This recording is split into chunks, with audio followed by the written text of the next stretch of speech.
1993. This is a Kirkland oral history interview with Ernest Davis Fortescue at his home at 11133 Northeast 109th Lane, apartment M203, Kirkland, Washington 98033. His phone number is 828-6313. Mr. Fortescue was born in Kirkland in 1923 and grew up in a family home at 1122 First Street. Meet Mr. Fortescue. Yes, and I should just continue on From with the beginning. In 1923, I grew up there, and I guess I should start saying that we played in the yard. We had dirt streets in Kirkland then. And in the summer, they would oil the streets to keep the dust down. And we had, in those days, an ice box, and we had icemen that came along every day or every other day or so with a load of ice, and they would bring in 50 or 100 pounds into your refrigerator on the back porch, put that ice in, and usually break off little pieces to give to the kids from the truck. You know, we'd follow the ice truck around the neighborhood. We also had the dairy that delivered milk to the house early in the morning.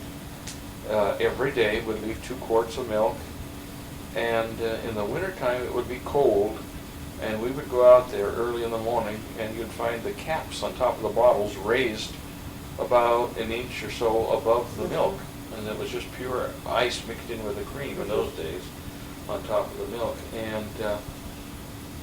And we also had a fuel trucks that delivered coal or wood to your home, whichever you had. In the beginning, our house didn't have an upstairs on it, and it had a dirt basement.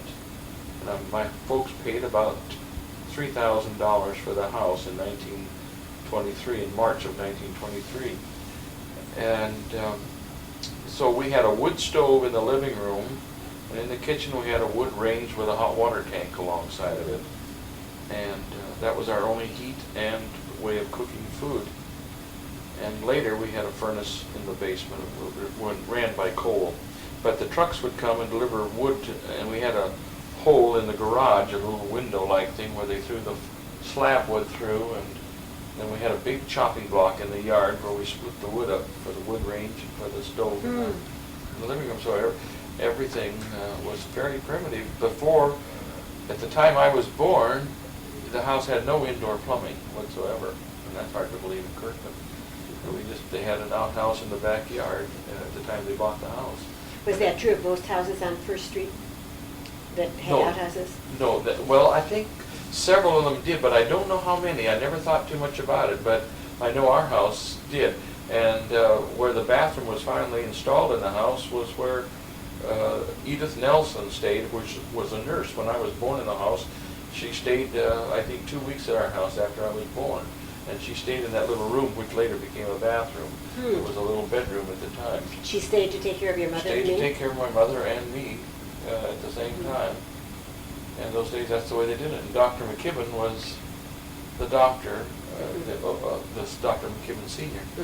And he was the one that always made the house calls and came to your home no matter what time, and literally any time, 24 hours. Did your family have a telephone, for example, when you were a little boy? Yes, we had a telephone, and the phone number was 151. You only had, it was black 151. And in those days they had a red 151 and black 151 to either side of the line, and ours was a black 151, and you had to ask for the operator, and she would ask you what number you wanted, and she would plug it in and get you whoever you wanted to call in town. And the telephone company consisted of about 3 or 4 people in those days. And whenever they had a problem, they'd just go out and climb a pole or look around. And I remember seeing them in the windstorms, the 2 wires that ran on the telephone line would get tangled. And I can remember seeing these older men, Mr. Kyler and Mr. Powell and some of those go out, and they'd have a stick, and they would throw it up at the wires and bang those wires to get them apart again. I have no idea. And why would, and they would be if they were tangled, the phone wouldn't work?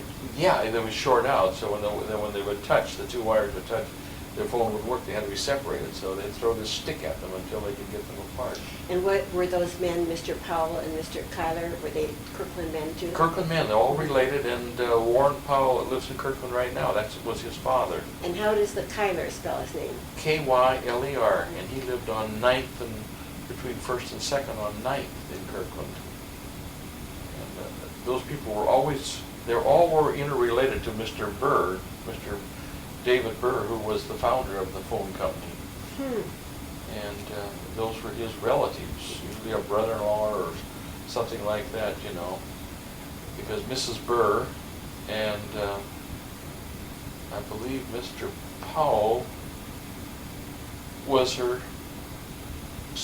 brother, and they lived side by side down there, down by the city park in Kirkland, down on the west side of Market Street. What did your could you talk a little bit about what your dad did and where your mom and dad came from, when they came? And you mentioned earlier something about grandfather, so why don't you talk about it? My mother came, she was born in Jamestown, North Dakota, of Scottish parents, and went to Brainerd, Minnesota, and went to grade school in Brainerd, Minnesota. Her father worked for the railroad as a mechanic, and they came out to Seattle, and right after the Seattle fire, I believe it was, that'd be in 1896 or somewhere along in there, just after the Seattle fire. And they homesteaded up on Inglewood Hill, up by Sahalee golf course up in there on Inglewood Hill. And their home, original home, is still up there, been remodeled and turned around and moved on the lot up there, but it's still there. And they had that home built for $500. And that was in the before 1900? Yeah, well, yeah, about around 1900. And they had an orchard up there. I think it was 40 acres of fruit trees. And I've got pictures of my grandfather out there with raking hay with a horse, you know, and his all their farm equipment. And they used to go down Inglewood Hill to the bottom of the hill by Lake Sammamish, and you'd catch the train there, and that would take them into Seattle. Everything was done by train then. And when you say the Inglewood Hill, can you think of what the intersections are now, or what streets are there? Well, it's still called Inglewood Hill to this day, and it goes up to, I guess it comes out up somewhere near Safeway store up there. And it's still, you still go up the hill from Lake Sammamish, it's still there. I think they might call it the Inglewood Hill Road. And my grandfather and of course my mother and her brothers, she had one brother, and there were 4 girls in the family. And they lived up there, and my mother taught in a one-room schoolhouse up there around 1918, along in there, you know. She taught there and also over in Happy Valley, which is in Redmond too. Could you tell us what your mother's maiden name was? It was Anna Mary Clark, was her maiden name. She was born in 1888. And she was a graduate of Broadway High School and then went on to the university.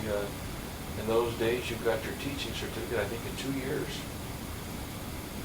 And then she taught in, of course, Enumclaw and mostly around the Redmond area. And also, for a short period of time, I think 1 year, she taught over in Quincy. Oh, really? And that was kind of a lot of funny stories, you know, how you rode horseback then. She had her own horse, and she rode to school, and the children had a little Christmas tree at this one-room schoolhouse in Quincy, and she decided to take it home with her for the Christmas vacation, and she got on her horse, and she took this pine tree, or whatever it was, and unfortunately it hit the horse, and the last thing she said, the first thing, she was coming down like a parachute on the snow with this Christmas tree in her hand, and the horse was home when she got there. He got home before she did. She always thought that was kind of funny. And but they rode horseback all the time. And she rode horseback when she was in Redmond. And I see that you say she was married in 1919, so she was teaching before that. And she was teaching before that, and my father worked for Mr. Kleiss over at Marymore Farm. That was a private farm at that time. My father worked there, and of course he met my mother through one of the employees there. Said, I'd like to go up and meet some of these girls in the Clark family up here on Inglewood Hill. And so he went up there, and then he went into service not long after that, and in World War I, and corresponded, and finally, as soon as he got out of the service, he came home, and Reverend Newberry of Kirkland married them. He came up there in his Model T Ford to the farm and married them up there, and his home is still in Kirkland, right across the street from the Congregational Church. That, on the corner? On the corner there. With the veranda? With the veranda. That was where Reverend Newberry lived, and he went clear up there in his Model T Ford. And of course, after my folks were married and lived in Kirkland, then they attended the Congregational Church where he was pastor. Was that typical of 1919, that era, that people were married in their homes rather than in a church? That I don't know. I just know that they were married in their family home, in her family home up there. And I don't know, but I do know that there weren't a lot of churches around then in those days. It was a very thinly populated area, mostly farming, and I don't think there were that many churches available, really. And it wasn't a big thing, I suppose, out in the country like that, and like Kirkland was too then. I see that you said that your dad was born in Colombo, Ceylon. Ceylon, that's so right. Tell me the background of that, but that he was...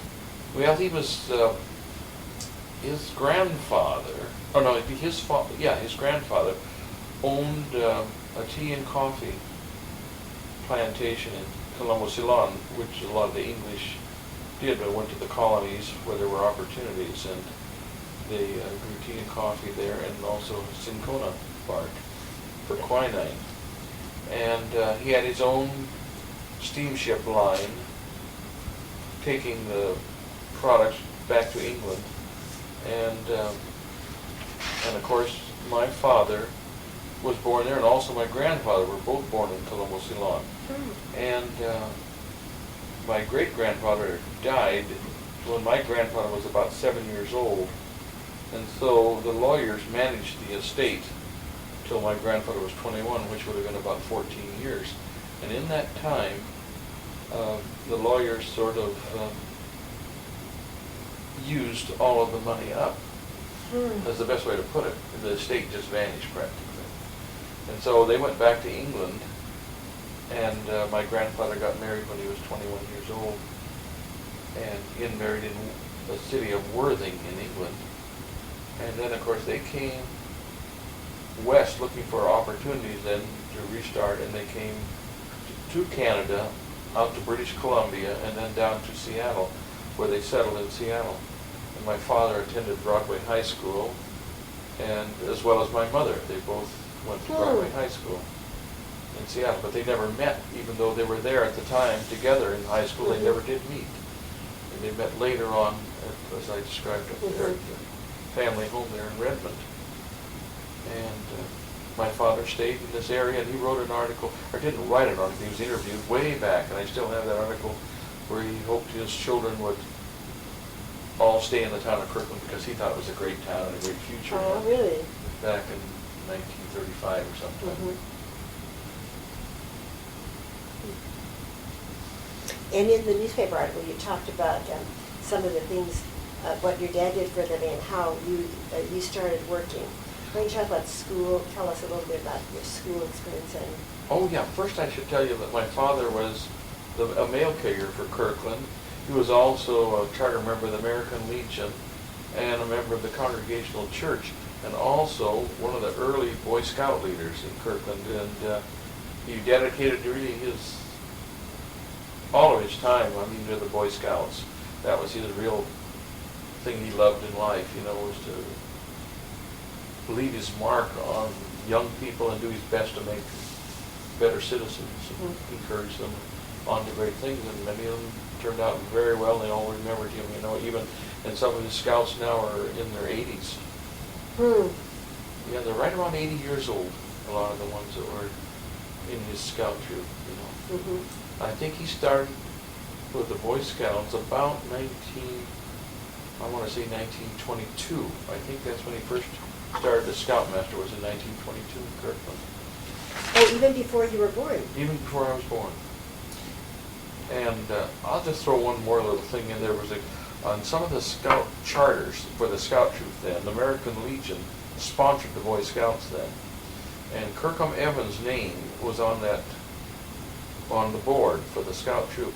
And Kirkham Evans ran a variety store, which was in the building where the Masonic Lodge is now.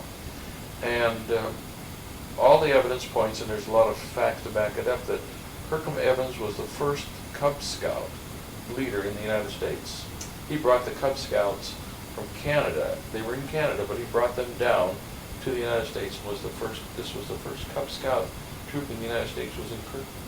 And what was his first name? How do you spell that? Kirkham, Kirkham. Evans was his last name. And so he's kind of he had a dry goods store there. Where the upholstery shop where is the today. upholstery shop is. He had a dry goods store in there. And so really... It's like a department store today. Yes. Like selling, except dry goods Right. would sell Uh-huh. yard goods and Right, fabrics. things like that. And... But not food? No, not food. The grocery across the street sold food there in where the Creative Arts League building is, downstairs, where the grocery. Oh, really? Yeah. And was that its name, Grocery? Yeah, it was, I think family named Anderson ran that. There was a grocery there. And then on the other side of that, in that same building, the Creative Arts building, was the butcher shop when I was a boy. But before that, I understand it was a pharmacy in there. In the corner? Where the butcher shop was, which would be the south side of the building, on the ground floor. And the butcher, and where you say the butcher shop was, is where I remember a theater was, when a live theater when I first came to. That's right. Yeah, this butcher that was Mr. Liebig. And Liebig. I believe that was what it was. He was a German. And he had this butcher shop in there, and he's quite a heavy set man. And I remember, of course, we used to go in there and buy candy as little, when we were in grade school, on our way home, or sometimes we'd walk up Market Street there from grade school, which was where the City Hall is now. Did you go to Central Elementary School? Central Elementary School, and that was where the City Hall now stands. And they had a building on the east side of that site there, which was... The east side of the school site? East side of the school site where the City Hall is now, over on 2nd Street there. And it was a building that had a gymnasium on top, which the Boy Scouts met up there. And downstairs was there were 4 classrooms, 2 first grades and 2 second grades. And the 2 first grades were Miss Miller and Miss Case. And on the 2 second grade classes were Miss Sharp and Miss Cavanis. And those were our teachers. And downstairs was a basement with a little space in it, besides the furnace room, which Mr. Pete Peterson was the janitor there. We'd play on recess inside if it was raining outside. We'd play down in the basement. Oh, but in the furnace room? In the furnace. Well, it was a large, open, cement-floored room, in there, in the basement under the building, and that's where we'd play if it was raining. Otherwise, we'd be outside playing games, supervised by some of the teachers. I think I've seen a photograph of that building. That wasn't quite as elegant on the outside as No, it was just had a flight of steps going up and 2 big heavy doors, and then you went to your left to go up a flight of stairs to the upstairs to the gymnasium, or you stayed straight ahead and went down into the 2 classrooms of 2 first and second grades on the west side of the building, and then the other 2 were on the east side of the building. And teachers were very good teachers then, especially Miss Cavanis in the second grade. We had her. She was the kind that complimented you on everything you did well and got the most out of children. I think she really knew how to. She's the one who put the gold stars on your paper when you spelled things right. She had a real good way of teaching children to bring out the best. Were there some special highlights about going to elementary school that you'd like to tell us about? Like, is there a special teacher that? Well, Miss Cavanis was a special one, I think. And then we had Mr. Boyce, and he walked down from Rose Hill every day. He was an older man. These people were older. Weren't like teachers today. I think many of them were well over 60s. I mean, some of them were in their 70s, I believe, because I didn't think they had any rules in those days about retirement, So some of them were quite old and teaching. And they also, one more thing to throw in about teachers is that they never could smoke on the school grounds or in front of any students whatsoever. I mean, they had to be more perfect than the parents were. And So teachers, and none of these that I know of in the grade school ever smoked, but in the junior high, we had a couple of teachers that did smoke, and they used to have to get in their car and drive around the block and up by the Creative Arts Building and park the car, smoke a cigarette, and then come back to the classroom again in junior high. They had to be somewhere where nobody could see them. Before we get too far from that, could you spell the name of the woman teacher, and it was Boyce, B-O-I-C? B-O-Y-C-E. And what was her, how do you spell her name? Cavaniss, Mhm. Miss Cavaniss, C-A-V-I-N-E-S-S. And she lived right on Market Street there on between 5th and, I should say between 6th and 7th on Market. In a little teeny house, a very small, kind of right behind the Newberry house. Down in there, it's a vacant lot right now for sale, but that's where her little house stood. And it was a little one-story, small house. And I remember her having another boy and I over for dinner one time, to come over for supper one time when we were in the 2nd grade, probably. Really? No, isn't that it? She had us come over for dinner. Because, was it in connection with a special event? No, it's just that I think she had no children of her own, and I think that made her feel good. I have no other. Well, that must have been a momentous event. Oh, sure. For a child to be invited to. Yeah, the two boys. This other boy lived just right on the corner of 6th. No, it'd be on 5th. There on 5th. He lived on the corner of 5th and 1st, right across from the Congregational Church. And that house is right there today. He lived there, and so all he had to do was go out in his backyard, and he was right in her yard. Mm-hmm. And then I, of course, was up the street. But I remember she had us over for the dinner, just the two of us. Mm-hmm. And it was very nice. I mean, she was a very nice person. And the rest of grade school was, as we went through it, we had 6 grades in those days. That at one time was the high school and the grade school. But at the time I went there, it only went to in 1932, the junior high opened. The old junior high school opened over there by the Waverly. And when it opened in 1932, then all of the children would just go to the 6th grade in Central and then go right on over to the junior high and go through 3 years there and then on to the high school for 3 more years. And where was the high school? The high school was right at that site now that's where it burned down, right on Market Street there, above the tennis court. Oh, okay, so the high school was closest to the tennis court, and That's the right. junior high was That's farther right. back on On Waverly Waverly, Way. farther west on Waverly. And it was built in 1932, where the high school was built in 1923. So there was a little time difference there between the two schools, 9 years, I guess. And I remember seeing them building the junior high. They had a steam shovel down there and digging it up, and really in those days it was a steam shovel. It was not a diesel shovel, it was a steam shovel, because I remember seeing it there and digging out the foundation and everything. And of course, later on the Boy Scouts met in the basement of that. And it was considered a normal thing to allow community-oriented groups like that to use the school property after hours. Well, they still do, Uh-huh. but now there are probably more meticulous rules about borrowing it. I would imagine. But yeah, it was great. We had, the Boy Scouts were always welcome wherever they were, and they were, like I say, originally, when they first started, when I was very small, before I was in the Scouts, they met over in the old gym there on the central school property. And then later on, we met over at the junior high, basement of junior high. I think that kind of covers our teachers, and of course the football field was between the junior high and the high school, so all of our football games and everything and track events were all right on the Waverly property there. What were some of your favorite subjects in your school years? What things did you enjoy most about school? Well, I'm trying to think. We had wonderful teachers. Well, I liked art, of course. I liked the art class, and I liked the teacher, Marguerite Wiley, and she was from Yakima. And very good teacher, again, with a good sense of humor, and she liked children. And she was quite young, so that she would have been younger than our parents, so she was a very nice person. She liked my sister, of course, and I got along fine with her, and I took art from her for 2 years, I believe. And then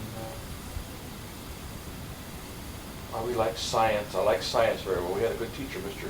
Truman Mitchell. He just died about 1990, I believe he died. And he was our science teacher. He was very good. Got us interested in weather forecasting and weather maps and all sorts of things. We had good discussions. And then we had Mr. William Fisher for American history. And he was another good teacher because he believed in letting the students discuss things like an open forum type thing and ask the students' opinion of what we thought was going to happen. And I can remember probably in February and March of 1941, he would ask us, do you really think we're going to get into a war? Do you really think they're going to have a war and the United States will be in it? Remember, we discussed that and debated it back and forth, and after December 7th, there wasn't any question about it, after we were out of school. You mentioned before we began that you graduated in June, so you graduated before Pearl Harbor. That's right, graduated in June of 41. And September 11th of 41, I decided to go to Boeing and go to work for a little while. And at that time, then the war came along right after that. And I stayed with Boeing's until actually I left Boeing's in May of 44 and was inducted in the Air Force on June 23rd, 1944, on my 21st birthday, which is quite a present. On your 24th? 21st birthday. 21st birthday. Exactly. Were you drafted or did you... Well, I was released from Boeing's. I had several deferments, and they were running out of ways of getting deferment, so about that time I was released and went into the Air Force from Boeing's at the time. And of course, that's another interesting story, I guess, if anybody wants to hear it. Go ahead. It's if you talk about fate looking out for you, anyway, I mentioned to I was in quality control at Boeing's at the time, and I mentioned it to one of my fellow workers, that I was going to go into service, I was being drafted then, released to the draft board. And he said, well, you should go over and see Colonel so-and-so at the Boeing field, at the Boeing plant, because I think he can get you in the Air Force. At that time, there was nobody going in the Air Force. It was all going in infantry. Oh, in 44. In And they didn't need anybody else in the Air Force at the time. It was like a closed thing, And so he said, you go see him. So I went to see this colonel, and he said, well, I can help you, but right now I can't do a thing for you till you get me your induction date. When you get me your induction date, he says, then I can go on from there and go to bat for you. So I got my induction date, went over and gave it to him, and then I forgot all about it more or less and went to Fort Lewis on the 23rd of June with a group of inductees from Kirkland, about 14 of us, went down by bus. And we were there about a week, and every so often your name would come up, different names would come up on the board to go to Camp Chaffee, Arkansas, and in the amphibious thing, or go to an armored group in Fort Hood, Texas or something. And I was beginning to wonder, I figured, well, this colonel couldn't have done anything, he isn't going to do anything, and so I'll forget the whole thing, I'm just going to have to take what comes. And then my name came up one day, it said Lincoln Air Force Base, classification and routing pool. And so I got on the train, and it was a steam train then, and left Fort Lewis for Seattle. And then from Seattle we went on through the mountains and into Montana, and through the tunnels, which is another experience because all the soot came inside the car. In the tunnel? In the tunnels. In Montana, though? All the way through Washington, and where we went through the mountains and went through a tunnel, it was hot, and these old train cars were not air conditioned. And the windows were open. So we opened the windows to get air, and then when you opened the air and went through a tunnel, you got all the soot from these steam trains, and they were coal burners. And by morning, we just looked like a bunch of Indians. I mean, we had black soot all over us. The bed had this cinders in it, And so anyway, we got down to Sheridan, Wyoming, and from there, we took the Chicago, Burlington, and Quincy train, which went down to Lincoln, Nebraska. And so I arrived there and spent a week or two there where they reassigned everybody. And most everybody that came in there had already been in the service. And so, and I was a newcomer, so naturally, I went from there without basic training down to White Sands, New Mexico, Alamogordo, and it's an Air Force base there. And I went down there and went to work, and then the interesting thing was they had a call for soldiers to go into the Battle of the Bulge. Just a second. That's still Okay. So the Battle of the Bulge came along, and they needed to take people out of the Air Force or anywhere. They took them out of the hospital there and all over the base. And The Battle of the Vultures was in Europe. yeah, that was in December of 1944, and I'd gone in June and gone down there in about July. And so here I was sweating going into and becoming an infantryman overnight and being sent to Europe, and it wasn't too great a thing to look forward to. So when it was all over with, I wasn't called, and one of the men said, "Do you know why you weren't called, don't you?" And I says, "No, why wasn't I called?" He says, "You never had basic training." And so we couldn't take you in the infantry without basic training. And so I went right through the Air Force there, and then of course went from there to Colorado Springs to Peterson Field, and from there to Harvard, Nebraska, to a B-29 outfit that was going to go to Guam. And of course the war ended, and that was the end of that. And then we were divided all up, and I ended up in Camp Atterbury, Indiana, typing discharges for soldiers getting out of the service. I stayed there from September till May of 46, May 28th of 46 then. After the war was over. The war was over. And so then I came back home to Kirkland again. So you weren't overseas in? No, never was overseas in that one. Was that, I never heard of people being drafted for that war without ever being a basic training. Was that just an accident? I think it was an accident. One of those things that, because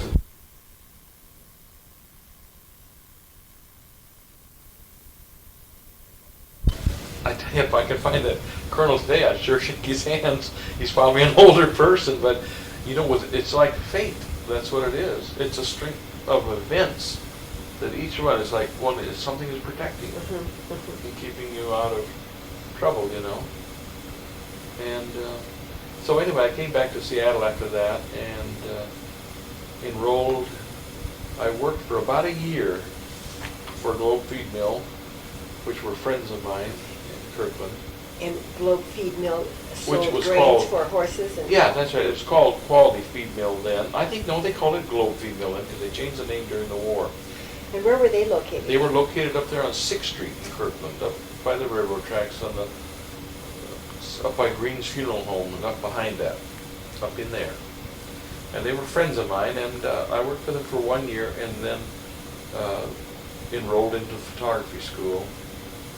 And it would be November of 46, I believe, into photography, or 46 or 47, into photography school, and went through that, learning basic photography right on up on the GI Bill of Rights. And by 1950, I had finished the school, and I just got out, and my father passed away May 18th, 1950, and I was working in Seattle for a photographer at the time, and do you remember the name of the photographer? yeah, Burton Grinnell, very fine person, and I got this call. I actually got reactivated into the reserve because I signed up to stay in the Air Force Reserve, and sure enough, we met at Boeing Field, and all of a sudden the Korean War came along, and we got our call, and I told Burton that I was on my way.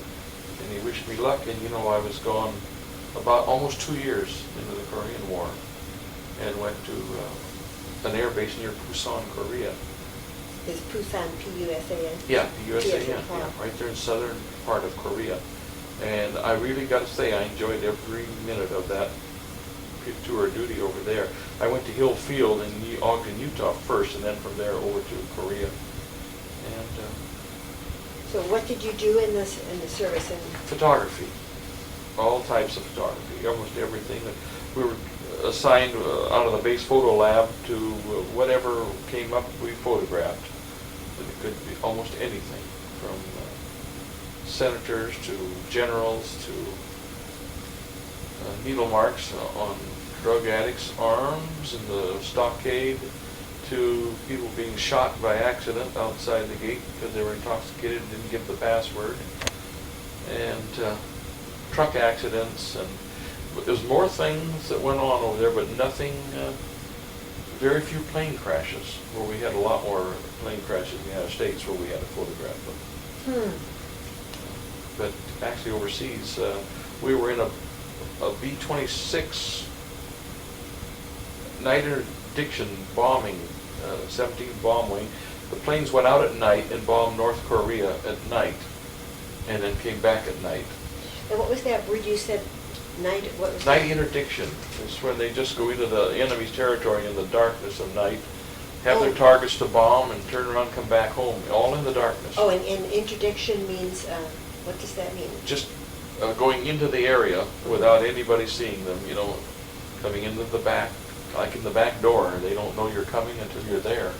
And then you go back out again and land and come back home in the dark and land and go out the next night on another bomb run. And were you on some of those planes? No, I didn't go on any of those flights, but I was photographing. Basically, we did air medal presentations to the thing, and plus high dignitaries, President of Korea, and generals, and when they came into the air base. Plus, I'm trying to think all the different things we did, but it was just, and then also accidents. Almost anything that had to be photographed, we did. And then, of course, we spent, whenever we got a chance, we spent time traveling to Japan when we got a break, We'd go to Japan and travel over there and see a lot of the temples and, a lot of interesting sights. Very interesting. I look back on it as a real privilege to have been able to go over there. What was your rank then? I was Airman First Class then, and when I came back at that time, they wanted to, I was assigned to the motion picture school in Hollywood, California. With the Air Force? With the Air Force, and it was actually in Burbank, and if I'd stayed in, then I would have gone out and taken training as a motion picture photographer and stayed with the Air Force doing documentaries and training films. And of course I thought, well, I think I'd rather come back to Kirkland and make a career out of the Air Force. I wasn't really that interested at the time to stay in the Air Force. But it would have been a great opportunity. Unfortunately, you get those opportunities when you really don't want them. But it would have been an interesting life. I would have stayed in the Air Force and then just been traveling as a photographer on Air Force assignments. And a lot of them, one tech sergeant that was in Ogden, Utah with us, he went out to that same school, and he was still there when we came back from Korea. He was still in that school, and all they had to do basically was go down to the movie sets at RKO Pictures, and they could be an observer of watching them make motion pictures in the studios and learning. But and that's all they had to do every day, go down to the motion picture studios. That was a year later. He was still there doing that. And that was his assignment? That was the assignment. You just go down there and observe how they're doing it and learning the technique of motion picture work. But did he eventually do? He probably did go out then with the Air Force. He was still there just at that time. He was there 12 months, which was a great assignment. Now, when you spoke about how you went to photography school, in that newspaper article, you talked about your original childhood interest in photography came through your dad. So. That's right. My father liked photography, and of course he had all the equipment, with the glass plates, and I still have the original camera, which is sitting right there, that he used. And what kind of camera is it? It was a 5x7 Pony Primo camera made by Eastman Kodak in Rochester, New York at that time. And so his love of photography, and of course he still kept the equipment around, and we used to find it in the house and look at it.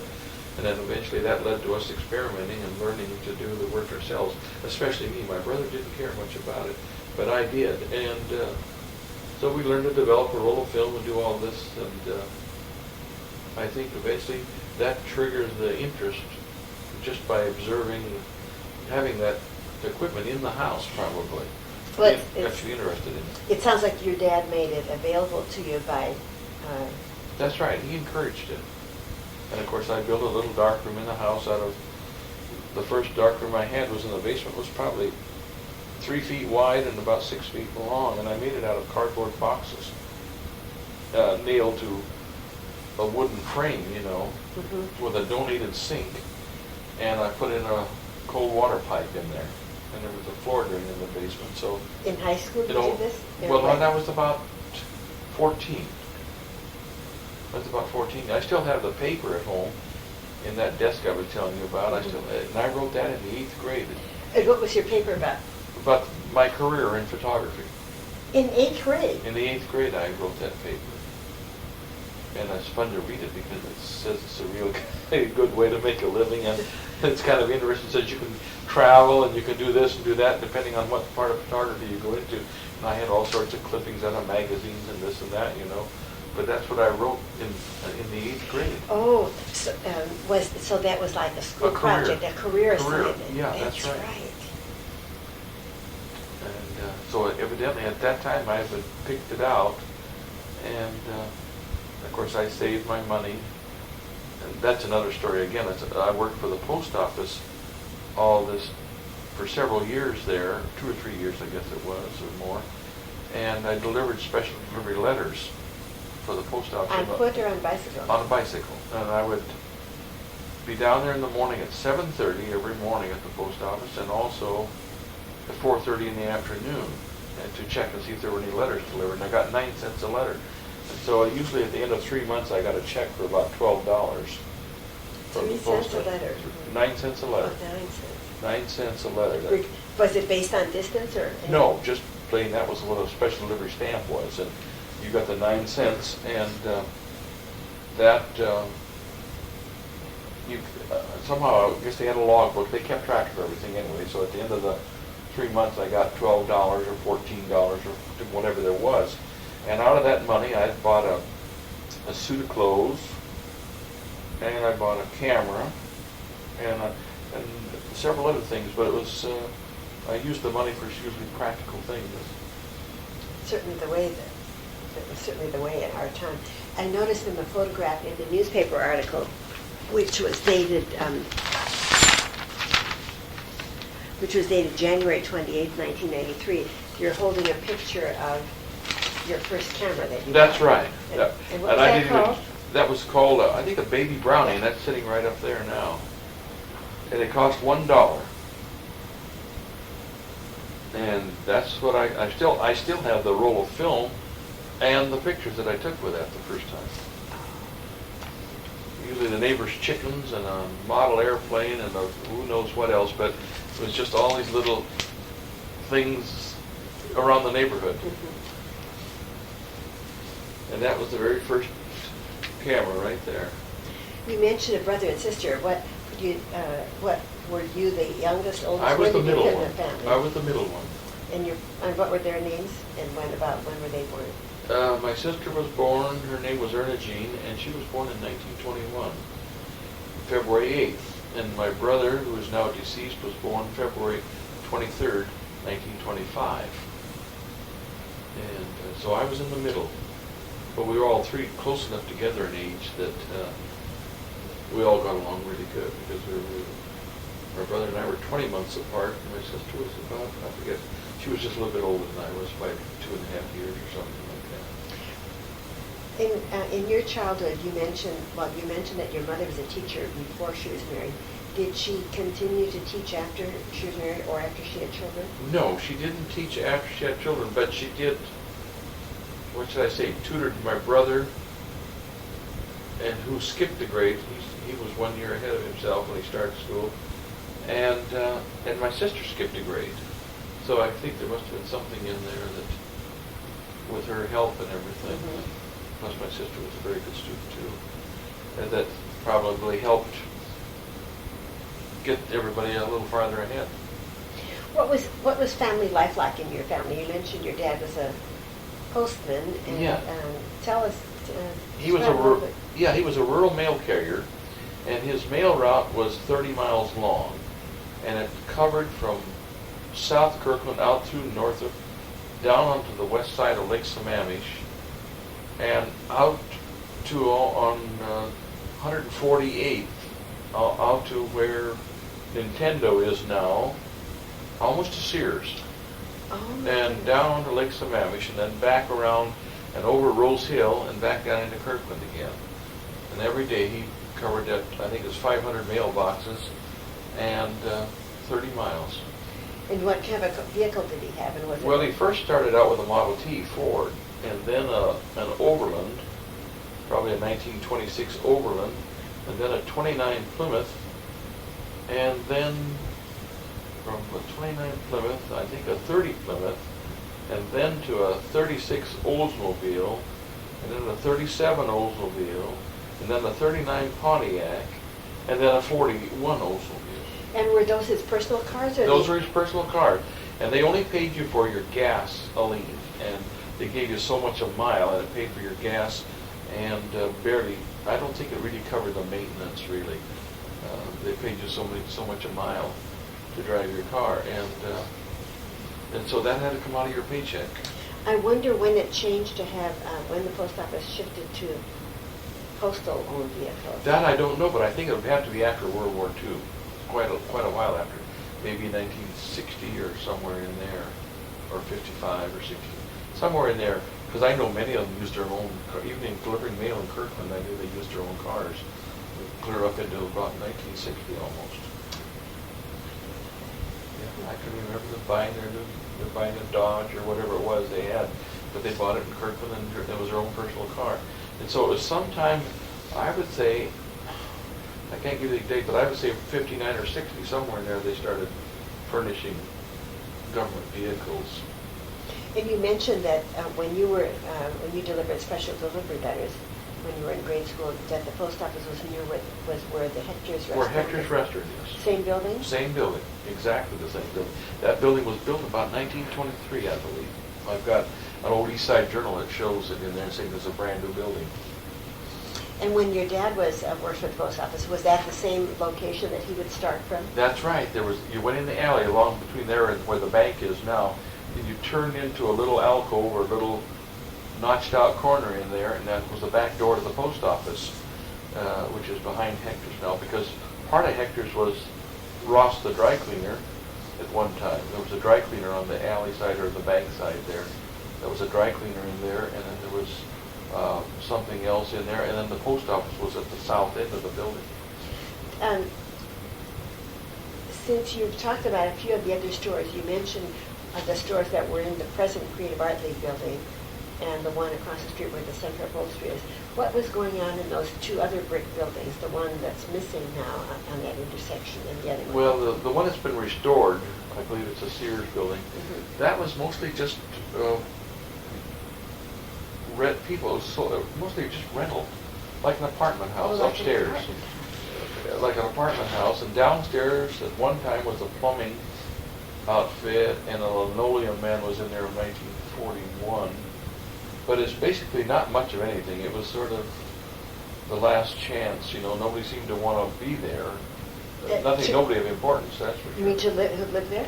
Well, it was a very low-cost housing, you might say. The upstairs was, the down and outers lived there. Of course, this was still in the Depression years, but it was fairly inexpensive to live there, and even the downstairs part there, it was rented out to people too, the downstairs part. And on the other side, the building was torn down where the Standard Station was. That'd be the southwest corner. That was a hotel and another cheap apartments upstairs, and that was up until the time they tore it down. It was a low-cost apartments. When I first came to Kirkland, I heard a story, and I never knew it was true, that whether or not it was true, that a famous representative told a story about some rooms of prostitution being in one of those buildings. Is that really, do you ever recall that? Not so much there is, there was a hotel by the Kirkland City Hall now, just south of the City Hall there. behind where the Unitarian Church is, there was a hotel that sat in there at one time that was prostitution. Oh, really? Back around 1900. A hotel where they were those on the same street? On the same street. Well, the street below the City Hall. Uh-huh. And behind where the Unitarian Church is there, on First, between First and Second there was a hotel that sat in there at one time, and that was supposed to be a house of prostitution in there. But was that hotel still there in your childhood? No, it was gone there, and there's a home was in there where Emerson Neighbor lived, and Phil Marsh lived next to that. And so he was a brother of Lewis Marsh, that Marsh Mansion. And I can't recall of ever seeing any large building or any other building in there, so I think it had been torn down maybe in the 20s. What was the Unitarian Church, what was it being used as the undertaking part of Yes, the that was the Sessions Funeral Home. Lawrence Sessions lived in there, and then the house next to the funeral home, to the north, it was their residence. Mm-hmm. And of course his son now lives up in Gold Bar, retired now, lives in Gold Bar. Oh, really? What was his son's name? Lawrence also, same as his father. But he was called Sonny all the time, because I guess that's what separated it. So he was Sonny Sessions to everybody in town. And he just retired recently and lives in Gold Bar there. And let's see. It was a funeral home, and I'm not sure what it was. I think it was a different owner at one time before Sessions. Well, I think Lawrence Sessions' father owned it as a funeral home. Oh, really? Even farther back. And then through the 30s, the son ran it, Lawrence. And then, of course, his son now is my age, approximately, a little bit young. But, yeah, it was always a funeral home as long as I remember. And so did it look a great deal different than it is now? No, it looked almost the same. Almost exactly the same. What colors were, nowadays that lovely green funeral home is always painted white. What color? It was white then. Oh. And that was the old Nettleton mansion, you know. And that home, now another thing about the green funeral home, I knew the carpenters that worked on it and built it. They were older men, but they lived in Kirkland most of their lives, and they told me that that home, they built it it was $12,000 to build the green funeral home. That's what the cost was. Because it was a residence then. Yeah, it was a residence then for the Nettleton family. Can you imagine moving $12,000 for that? And I think, I remember him saying, this George Roll was the carpenter, and he said that the shiplap they used in construction of that was $9 for every 1,000 feet. $9 a thousand. So that probably is why that thing was only $12,000 to build. Interesting. That was built about 1910 or 12 or somewhere in there. And people named Miller lived in that afterwards, and he was a store manager and for a large department store or something, and then he moved to Everett from Kirkland. But at the time I was young, we had Sunday school picnic up there. That was a private residence in the 30s, early 30s. And you said that your family went to the Congregational Church? Right, they were in it, and my mother taught the preschool class. So in other words, I was going there when I was 5 years old to the preschool class. So they had preschool already in those Sunday days. school. Oh. Mm-hmm. So you could go to Sunday school when you were 4 or 5 years old, as long as somebody could get you there. And, so it started early. Describe what your street was like. I've seen some early pictures, and I'd like to know more about what. Well, we had the street was narrow. You know, I'd say two cars could pass on it, but it was more of a narrow, rolling, up and down the street. It had lots of ups and downs, and it wasn't just a flat street like it is now. This is First now, we're talking? First Street, yes. And it was all dirt, lots of dust, and the water would just run down. There was no storm sewers. And 11th and 12th were not cut through to Market Street. They just ended on First. They never were cut down the street to Market. The WPA did that in 1933, 34. They cut those streets through by hand, practically. By hand. And when I was really little, I remember First Street never went hardly past 12th. They practically dead ended there.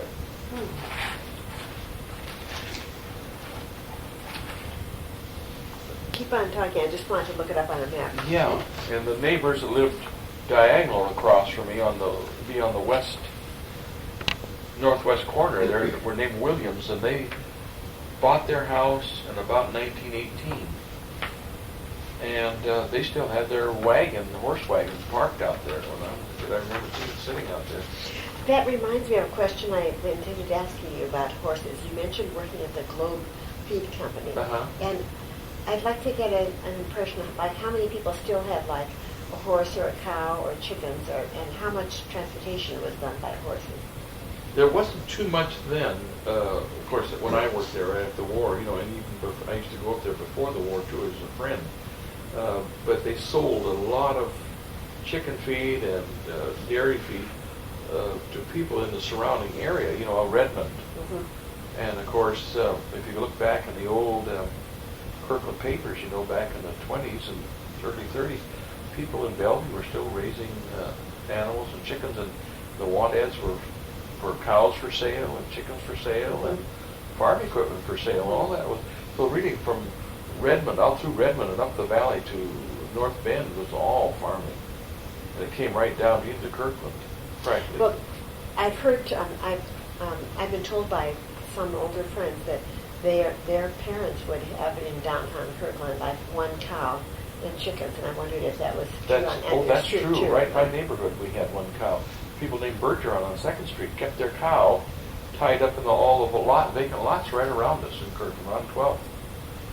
That lot between 11th and 12th, and between 1st and 2nd, there was a lot of vacant lots then before the war, and they just tied their cow on different spots all the time and kept the cow right in town. Mm-hmm. And so they had their fresh milk all the time. Did when you mentioned having milk bottles delivered, in my childhood in Chicago, our milk was still delivered by horse dairy, horse wagons. Did they do that here? No, they used just regular trucks, Model A trucks or whatever they were, And there was Griffith's Dairy and Highland Dairy and Licton Springs Dairy, and I'm just trying to think of some of the others. Licton Springs is from Seattle, L-I-C-T-O-N. Right. But where were the other two? Well, Griffith's Dairy was out here, right on 132nd and 132nd. They had a barn. The barn is still there. Yeah, I've seen that.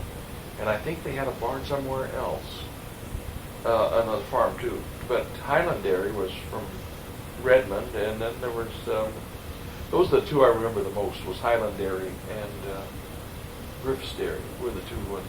And milk was around 9 cents a quart then. In your childhood? Yeah, about 9 cents a quart in the 30s, through the Depression years. 9 cents was considered, 9 or 10 cents in the quart. Do you remember your dad had a car in as a postal worker earlier than some people, didn't he? Well, most everyone had cars then, I would say, but most households were a single car. Usually the wife never learned to drive or didn't drive at all, and the one car was used to go to work or for your work or something, but you never thought of having two cars in your residence, That was just unheard of almost. It was just one car. And I think most of the time the wives didn't drive cars then. I mean, my mother never learned to drive. But other wives learned too, but it wasn't common. Mm-hmm. Because the car was never there. When you mentioned having an older sister and a younger brother, what kind of like chores did you have to do? Well, we had to take the ashes as we got a coal burning furnace. We had to take the ashes out of that furnace and carry them outside and distribute them down a walkway, which was all woods and stuff going down First Street there. There were no sidewalks then, so we just made our own sidewalks with the ashes. Just dumped them along the way, and you made your own path through the grass and everything. It's just, in other words, you made your own sidewalk on First Street. Then did that mean that when you came back in the house, you'd have ashes on your shoes? Well, these ashes were coal ashes, and they were a little more like sand. cindery, a little cinders, bit. yeah, more like cinders. And so they would just work their way down in the soil, make a more of a better path to walk on, You mentioned getting wood delivered in your garage, to a hole in the garage. Yeah. And then, like, what size wood? It was called slab wood, and it was probably mill ends or something. They'd be so wide. Like. Did it have bark on it when you say slab? It had maybe bark, but a lot of it was without bark. But it was flat on one side and curved on the other. The outside of the tree, I guess, is what it was. And you just take an axe and chop those things up into 3 by 4 inch wood to burn in your wood range. It was cut a certain length, probably 16 inches maybe, or whatever it takes. And just then you split it on this big chopping block, which was about 18 inches square and about 3 feet high. Were your jobs in the family divided between boys and girls? I mean, like, did you and your brother do the chopping? Well, we'd do the wood and carry the ashes out, and later on, as we got a little older, we'd mow the lawn. And my father would put the garden in. That was something else. We always had a garden. I mean, with tomatoes and artichokes and raspberries and peas, beets, carrots, everything but corn almost. I don't recall ever growing corn. We had asparagus. And it was normal every year for my dad to put a garden in, and we grew all those vegetables. And we had 2 cherry trees and a peach tree. And that's about all the fruit trees we had. But a garden was an important thing in those days. It just seemed like that's something you did to grow those vegetables. And we used to have large tomatoes. I remember that. Gosh, they were just like 4 or 5 inches across. And then did your mom and sister just do the canning, or that's did all right. of My you mother. do it? Yeah, they both worked together on that. But my mother was a great one for canning vegetable. Well, mostly canned beets and things like that. But a lot of fruit. Always canning and making jellies and grape jelly and all these things. I remember it was just one continuous thing after another through the summer. All summer long. All summer long. Always something that she believed in canning stuff right up to the last year or so of her life. She really did. Oh, really? Even when you didn't. And how old was your mom? 97. And she was still doing things like that? Yeah, she was doing it in 96. Still canning. Did your mom and dad always live in a house that they bought when the year you were born? That's right. My father passed away in that house, and my mother was there till she went to a nursing home, and died 1 year later in the nursing home. So they really both, when they moved there, that was it. And then, who owns that house now? Is your original family home still there? Yes, still there, and it's owned by a family named Martin now, whose mother, Mr. Martin's mother, grew up about a block away on Market Street. There on 11th and Market is where his mother grew up as a little girl. And of course, she's now about 67 years old, his mother. He's only a stone's throw from where his mother lived, which I think is what attracted him to come back and buy that house. And what size property did your folks have? Did they go by like quarter acres, or how did they just? Oh, that lot. Well, First Street is pretty much platted, I believe, by Burke and Farrar, and it was platted. Each lot was 25 and a half feet wide, and about 115 feet deep. And so a person had 3 lots. They had 76 lots, and the 3 lots next to them they purchased for $325 for those 3 lots that I built my home on. The one lot was $75 tax title. I mean, not tax title, but tax delinquent. And the other 2 lots they bought from a man in Index for $250. So a total of $325 bought those 3 lots. Was that in the Depression when you said tax delinquent? Yeah, they bought those about, I would say, 1938 or 39, somewhere in there. They bought those 3 lots just to they thought it was a good value, you know, at the time, and it turned out to be. Did your dad keep his job with the post office all during the Depression? All through the Depression. And the only thing that they noticed was that there was I think President Roosevelt had should I say, a pay cut for all government workers, a percentage was cut. And, but it didn't, we still kept a good lifestyle as far as I was concerned. You know, it's funny, in the Depression, you don't even know that whether something is good or bad. All we know is that we had enough money for everything we needed, and kids had a good time. Well, and you were young yet. You were born in 23, 3. and the Depression began in 29. 29. Actually, in 29, we didn't really see anything. I guess it was more like 33 was rock bottom. Mm-hmm. But we did see a lot of WPA workers. We saw there was a lot of poor families in Kirkland. And tell me what the WPA workers did around here. You mentioned they cut through the 11th and 12th. Yes, right. And they dug out the ditches. See, there was all just dirt ditches all the time. There was nothing, no storm sewers, no nothing. But they'd clean out the ditches and dig them out by hand with a shovel. And like drainage ditches. Drainage ditches along the side of the street. And then they would come in your yard and ask for a drink of water and borrow your garden hose or a faucet and get their water from your yard, you know. They were all people you knew. They were all people who lived in town. Or just so when they were WPA people who lived in town, did that mean they got the WPA $1 a day wage? That's about right. They got 30. I know one timekeeper, he got $80 a month as a timekeeper for the WPA. But I think basically they got around $30 a day or something like that. It wasn't much, but it was enough to live on. Now, I think when I said $1 a day, I was thinking of the CCC, the Civilian Conservation Corps. They got $1 a day, and then 25 of the $30 was sent home to their families or their parents or their wives if they were married, and they got to keep 5. But I don't.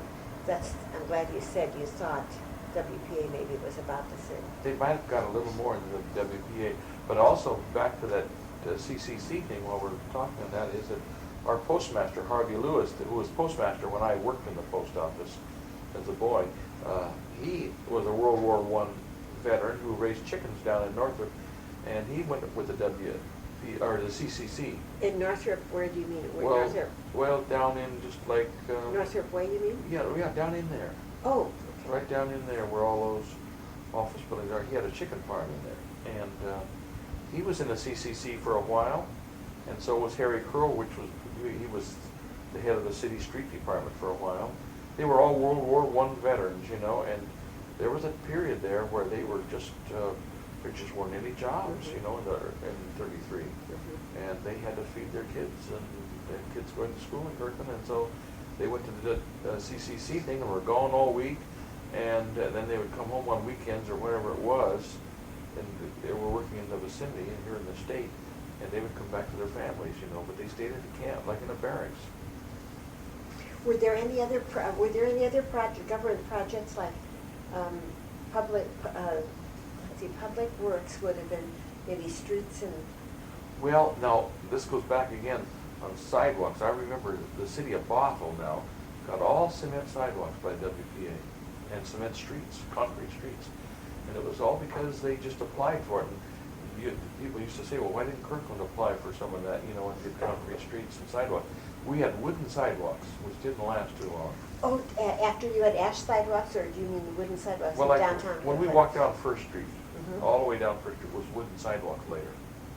And they just nailed them together with, you know, like 2 planks on the edge, and then 2x6s across each one all the way down the streets, and that's all we had, and they would rot out after 10 years or 15 years.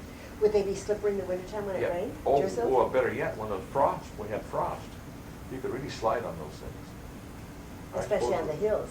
Yeah, I think we fell on them a lot of times, and then of course we could run our sleds down them too. But yeah, they were.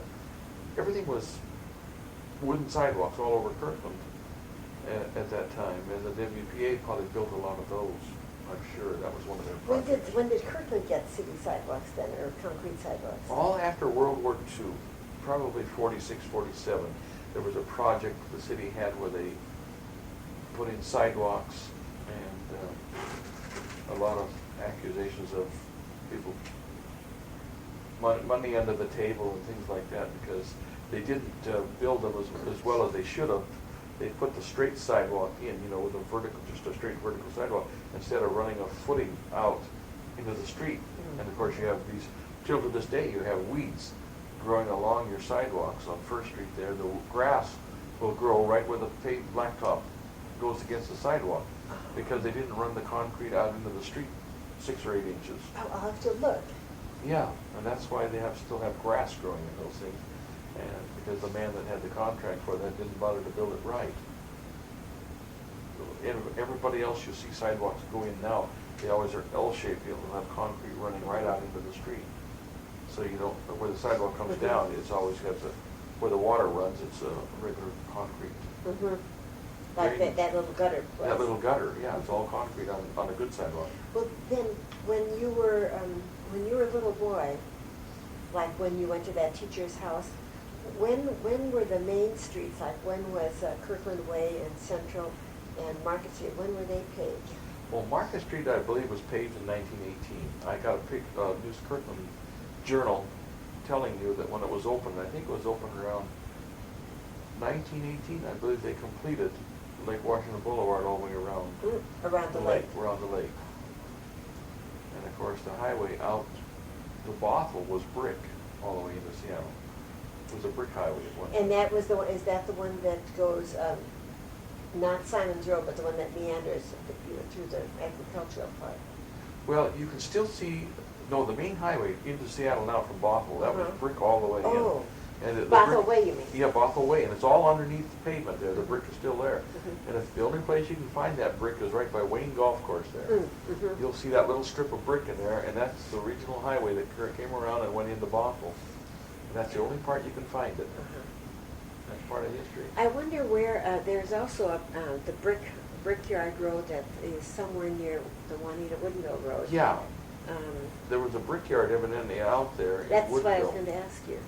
And that was, they used to call that the Brickyard Road. It angled right off there in Juanita there, past Safeway, out in there, that angles over there into Woodinville. That was the old Brickyard Road, so there was a brickyard down in that way. And of course, there was dairy farms on the way out there. You mentioned that your dad had that large camera that's across the room. Wasn't that rather unusual for to have that good of a camera in the family? Well, those cameras probably only cost about $12 to $15 in those days. That's the way the dollar was. It wasn't a lot of money in those days. Those cameras everything was so inexpensive. Even though you didn't make a lot of money, they still weren't a lot of money, you know. And he bought it used, so he probably paid $15 for it, I suppose, something like that. But he took a picture. That camera is taking a picture of you'll still see it around the city hall or somewhere. The 1913 football team at Kirkland High School. And they're lined up with Mr. Turpinning and all these fellas in sweaters and stuff that were the football team. My dad took that picture. I still have the glass plate of that. And you'll see it, Marymore Farm has, or museum has those things. And I don't know how a lot of those got there, because my father had the plate, but he must have made extra prints, and must have been the football players and the school people had gotten prints from him. And of course, those ended up being handed down in the collection, you know, to Marymore Museum. And so, even though no one knows it, somebody just donated their pictures. But I've still got the plates that my dad took. Now, how long, like, when did glass plates stop being used? And do you have all of your dad's? Probably, I would say they stopped and went to roll film. Actually, they had roll film in 1920. But glass plates were still used up into the 30s, probably. You could still get glass plates. Especially for portraits, weren't they? For portraits, they still had lots of glass plates up to then. Then they went to sheet film after that. You know, they kept the same size and everything, but they went to a sheet film. And what size negative was that? That's 5 by 7 inches. So I thought you said. Yeah, 5 by 7, which was a large image, you know. But in those days, the price of film, in a sense, everything was so scaled down and so cheap. It was just inexpensive to use just as anything else. But today it gets to be more expensive to go to 5 to 7 and 8 like that. You know, but it's considered very common then to produce something with those, and they did a good job. And yeah, he still had all the chemicals and all the trays and everything that he used for his dark. He even had his safe light for the darkroom is a candle. I mean, a kerosene. I think one of them is a candle, one is kerosene. Actually, they were used because he had no electricity on Rose Hill then. Oh, in his childhood. Well, when he was a young man, I should say. Okay, and I didn't recall where you said your dad grew up. You told me He before grew we up in began. Seattle. Okay, that's right, because he went to Broadway High School. And then you mentioned your grandfather having when we were looking out of your window. You mentioned Right that up your here on grandfather. Rose Hill, on the end of 116th Street, up on the north end of 116th. Mm-hmm. They had 6 acres in there, and of course, when he and my dad lived there, before my dad was married, of course, he had a dark room, I guess, in the house somehow, but they used to use candles, and they had kerosene lamps, and a well. I mean, listen, it was right down, it was about as prim as you get. Well, I was going to ask you about wells when you talked about the streets and the sidewalks. I wondered when homeowners stopped having wells, because one of my neighbors in Juanita has had a well all the years until they sold their house in their 90s. But did your house have a well too? No, as far as I know, it never did have a well. Prior to the time it was built, it was on Kirkland City Water. And at that time, as far as I know, Kirkland Water came all from up by Northwest College. Up there in that park, just south of Northwest College. Where you go down that hollow on 106 there, and that big hollow and up. That's the source. Just to the east of that is the source of all the Kirkland water supply. And was it a river or a creek? Springs, kind of like springs in there.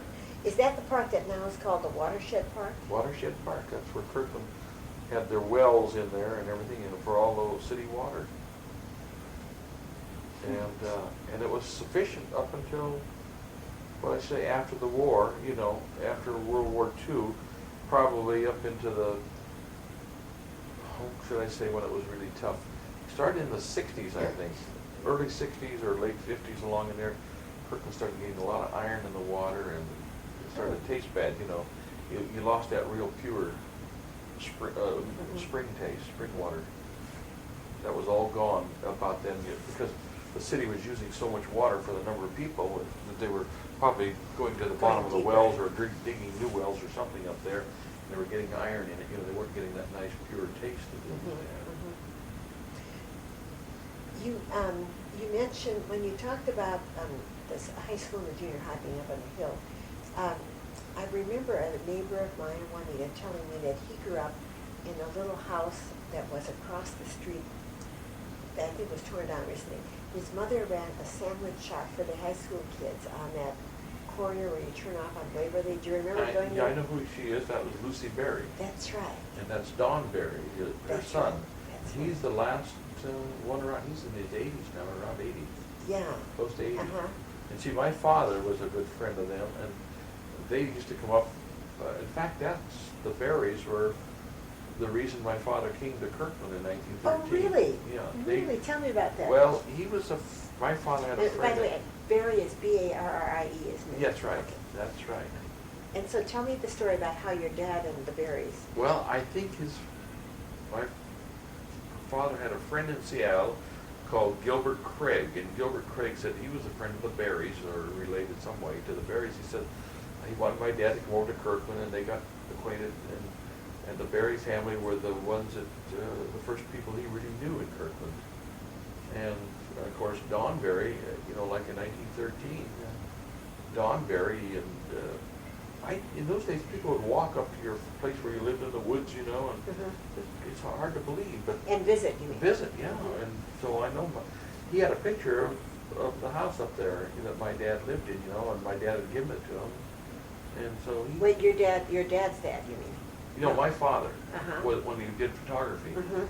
he'd taken a picture of the house they'd built. he and his father had up here on Rose Hill.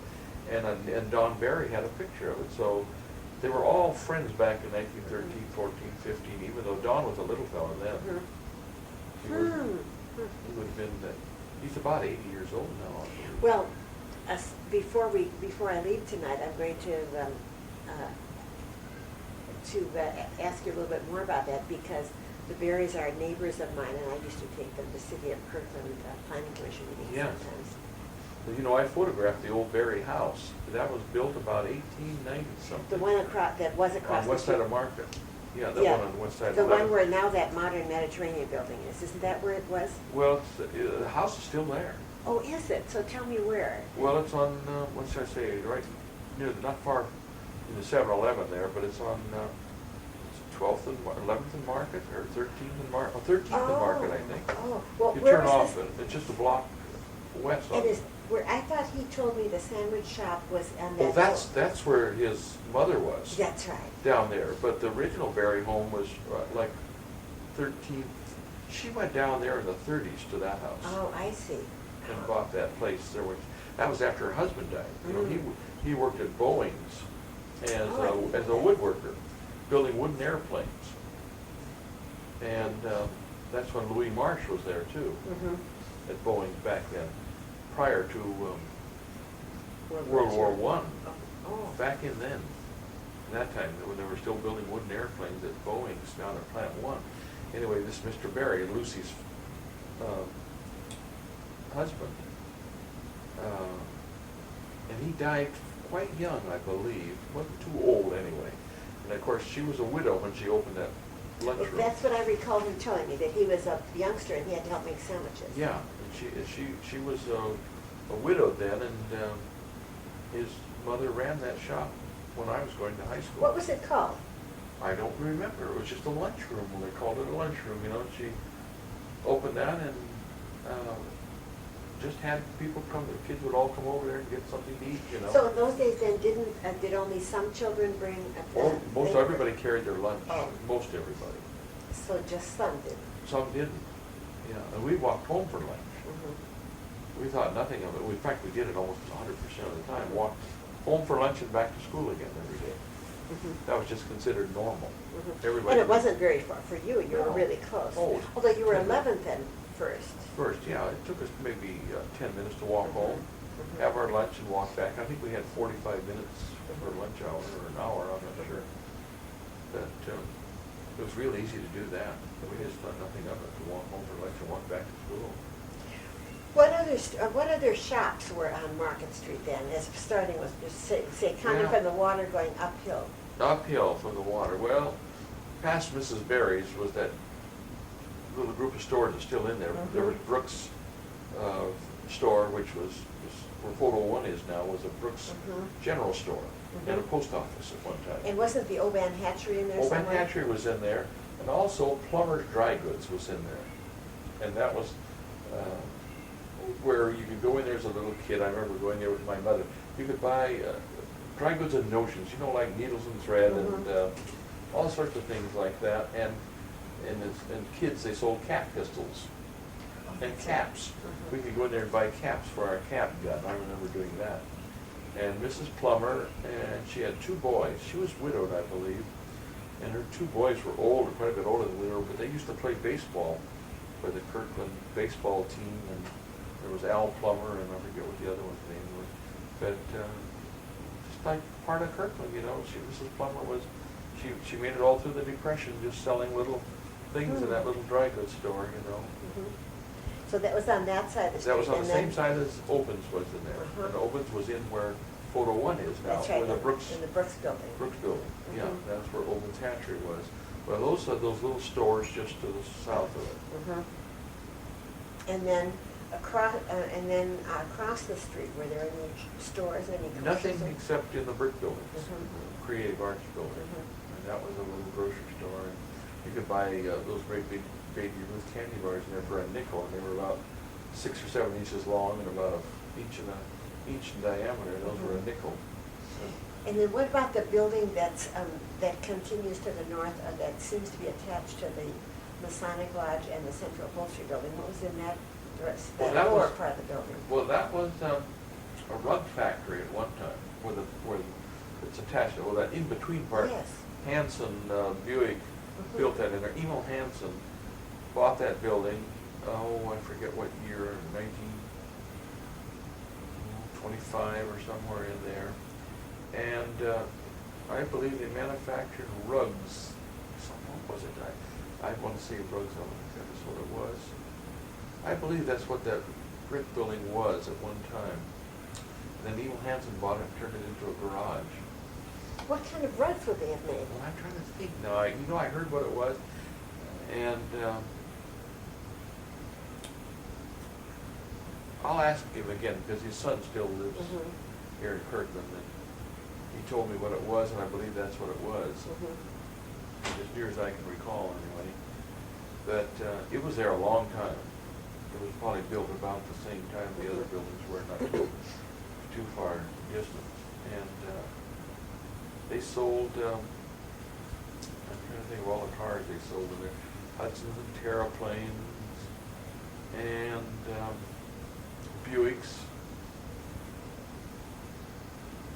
And most of the time that I remember as I went along there, Emil Hansen sold Buicks from 1940 or 39. He sold Buicks in that building then. But I think he had the Hudson franchise and Terraplanes and stuff before that.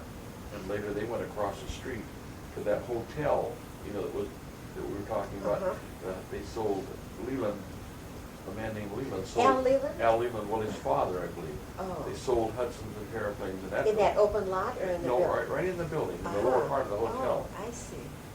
They had a showroom in there. Really? Yeah. So they had different windows then?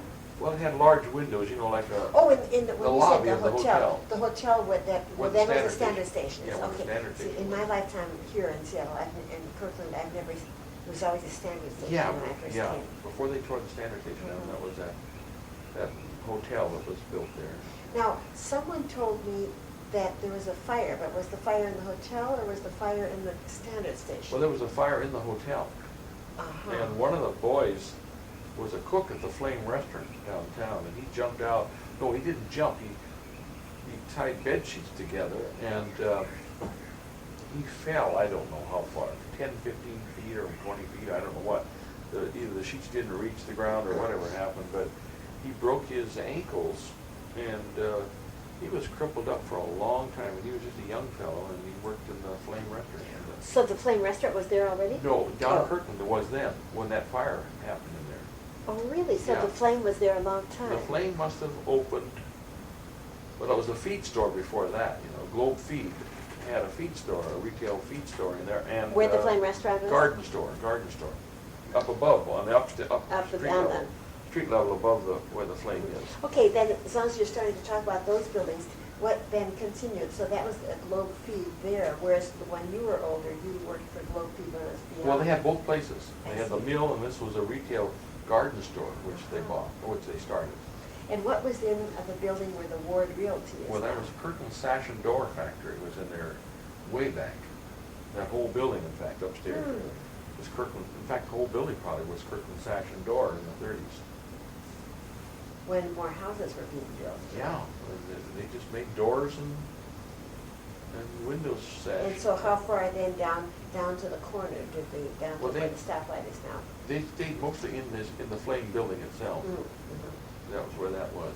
And there was a big vacant space between there, and then farther down was Smith's Bakery. And the post office was in there at one time. In And that- how is Schmidt's Bakery spelled? Smith's or Smith? Oh, let's see, SCHMIDTS, I believe. And they were German type people, I believe they were Germans, and a bit American, of course. And they had a son, Don Smith, but it was a great hangout for high school kids. They'd all go in there and drink milkshakes, and Oh, they sold that they sold stuff too. milkshakes. And they had a soda fountain in there when you came out of the theater across the street at night. Oh, that's right. Tell me about Out that of theater. out of the Gateway Theater. Well, I went there when I can remember when it was silent movies in there. And they had a person playing an organ or a piano down in front. I think an organ down in front in the theater. You could see them there. And they would play all the music, Mhm. for the movie. And you'd see Tom Mix and all of these different old silent Oh, films. I just would love to have seen the theater. I know that a friend, when I first came to Kirkland, said she was let's see, did she walk you to the seats where they? Usherette, call yeah. Usherettes, that's right. Yeah, which, I know, I can think of two of them. Well, her first name was Julie, and her married name was Clark, but I didn't know what her maiden name was, Julie. Yeah, 'cause I know, She's younger than I am. yeah, there was gals that are just around 60 that worked there, you know, in high school that did usher in the theater at night, you know, and get paid for it. And then I know one kid in my class sold popcorn in there. And, What was the admission fee for movies in it's your around high school? 15 cents. Now, when you were in grade school, was it there when you were in grade school? Oh, already? yeah, because I was there when I was 5 years old. So Oh. like 1928, I remember going there with my parents. So what was the custom in terms of going to the movies? When did kids start going to movies by themselves? Well, I think mostly after the war. After the Second War? Pretty much after the Second War. I can remember that some kids in our class in school saying that there'd be a double feature on Tuesday night or something, and then Saturday and Sunday, or Friday, Saturday, and Sunday was one feature that would run, and then you'd have, and they had what you call pal night. There was, when you could go to the movie and take someone with you for the same price. Oh, really? For one price of one, you could take somebody with you on pal night. And, Well, so it sounds like there was a different kind of entertainment in Kirkland then, because that was sort of more of a family entertainment, more than just restaurants and... that's right, it was family entertainment, and I know in our family, we never went to the movies that often, you know. It was not something that you had to go to see every movie that came to town. And very few people went all the time. It was like you'd go once every 2 or 3 weeks, even though the price of admission wasn't much. But you didn't make a habit of it. But all we had was radio in those days too. Oh, that's right. So movies were more or less Special events. Special events, and you'd never forget them that easily either, because what you had at home was just Amos and Andy and One Man's Family and a lot of other things on the radio, and something the whole family listened to. So how did your family, when you were growing up, you know, dating back to grade in high school, how did your family spend their evenings? Well, usually fairly quiet. My father was out a lot of times. He was out to the Boy Scout meeting, to the American Legion, and he was helping in the church all the time, and he was always in working in civic affairs or something, you know, something going on all the time. So he spent quite a bit of time in the evenings at meetings. How did your mom feel about that? Did she? Well, I don't think she liked it. I mean, later in life, she told us she really didn't. She wished he could have stayed home more often. But I know he liked classical music, and I remember there was a Standard Hour, I believe it was, on the radio, sponsored by Standard Oil, where they played classical music, and he liked that. And but I seemed like we read a lot, because in the early days of radio, you didn't play it that often. It was all battery operated. And, oh, was it? yeah, they were all ran off batteries, and so you didn't use it for a lot of... You didn't like nowadays, we tend to have radios on all the time. That's right. We didn't have radios on all the time. Later on, when we had regular electrically operated radios, I'm sure my father wasn't too happy when we listened to Orphan Annie and Dick Tracy and all these things, all these little serial things on in the evening, you know, that were... Did you listen to Jack Armstrong? Jack Armstrong, the All-American Boeing, and we sponsored that. And there was Vic and Sade that was on, and Ma Perkin was on in the morning. These were morning things. But we didn't listen to that every day, because we weren't home. But we played a lot outside. We had what they called sandlot baseball, you know, where we played against the garage door for a backstop, or up on 2nd Street. We had a ball field in a vacant lot, but there was no organized little leagues or anything like that. We just went out and played baseball, softball, with the neighbor kids. And that was our entertainment in the summertime. Did the boys and girls play baseball together? Yes, I remember my sister would be out there, and the whole neighborhood would get together. All the kids in the neighborhood would all play baseball together. And we'd play in the evenings till it was dark. Did you also, what were some of the games you played? Oh. I like to compare with what I played in Chicago. Oh, we played hide and go seek a lot, and we had all the woods all around us there, On First Street, we were the only house on that block there, and it was all woods. Your house on the left was in the My 1100 parents' block home, was the my only parents' house. home was the only house on the block. And it was woods all the way there. And Was second growth woods? Or? well, the fir trees were about, I'd say they were a foot or more in diameter, Okay, and the so alder they could have trees been were bigger 30. than that. Yeah, They then, were- And there was alder trees about 18 to 20 inches in diameter in there. And plus a lot of smaller trees and brush. Mhm. But it was a great place to play. My gosh, you had paths through there, and we'd make little camps, and with boughs of the trees. And in those days, there weren't any rules about anything. You could go on and stay. When you think about it, you were on other people's property, and yet it was just like a playfield. you mentioned when we were about that episode where you made a house out of a hollow. So describe that. I think that's.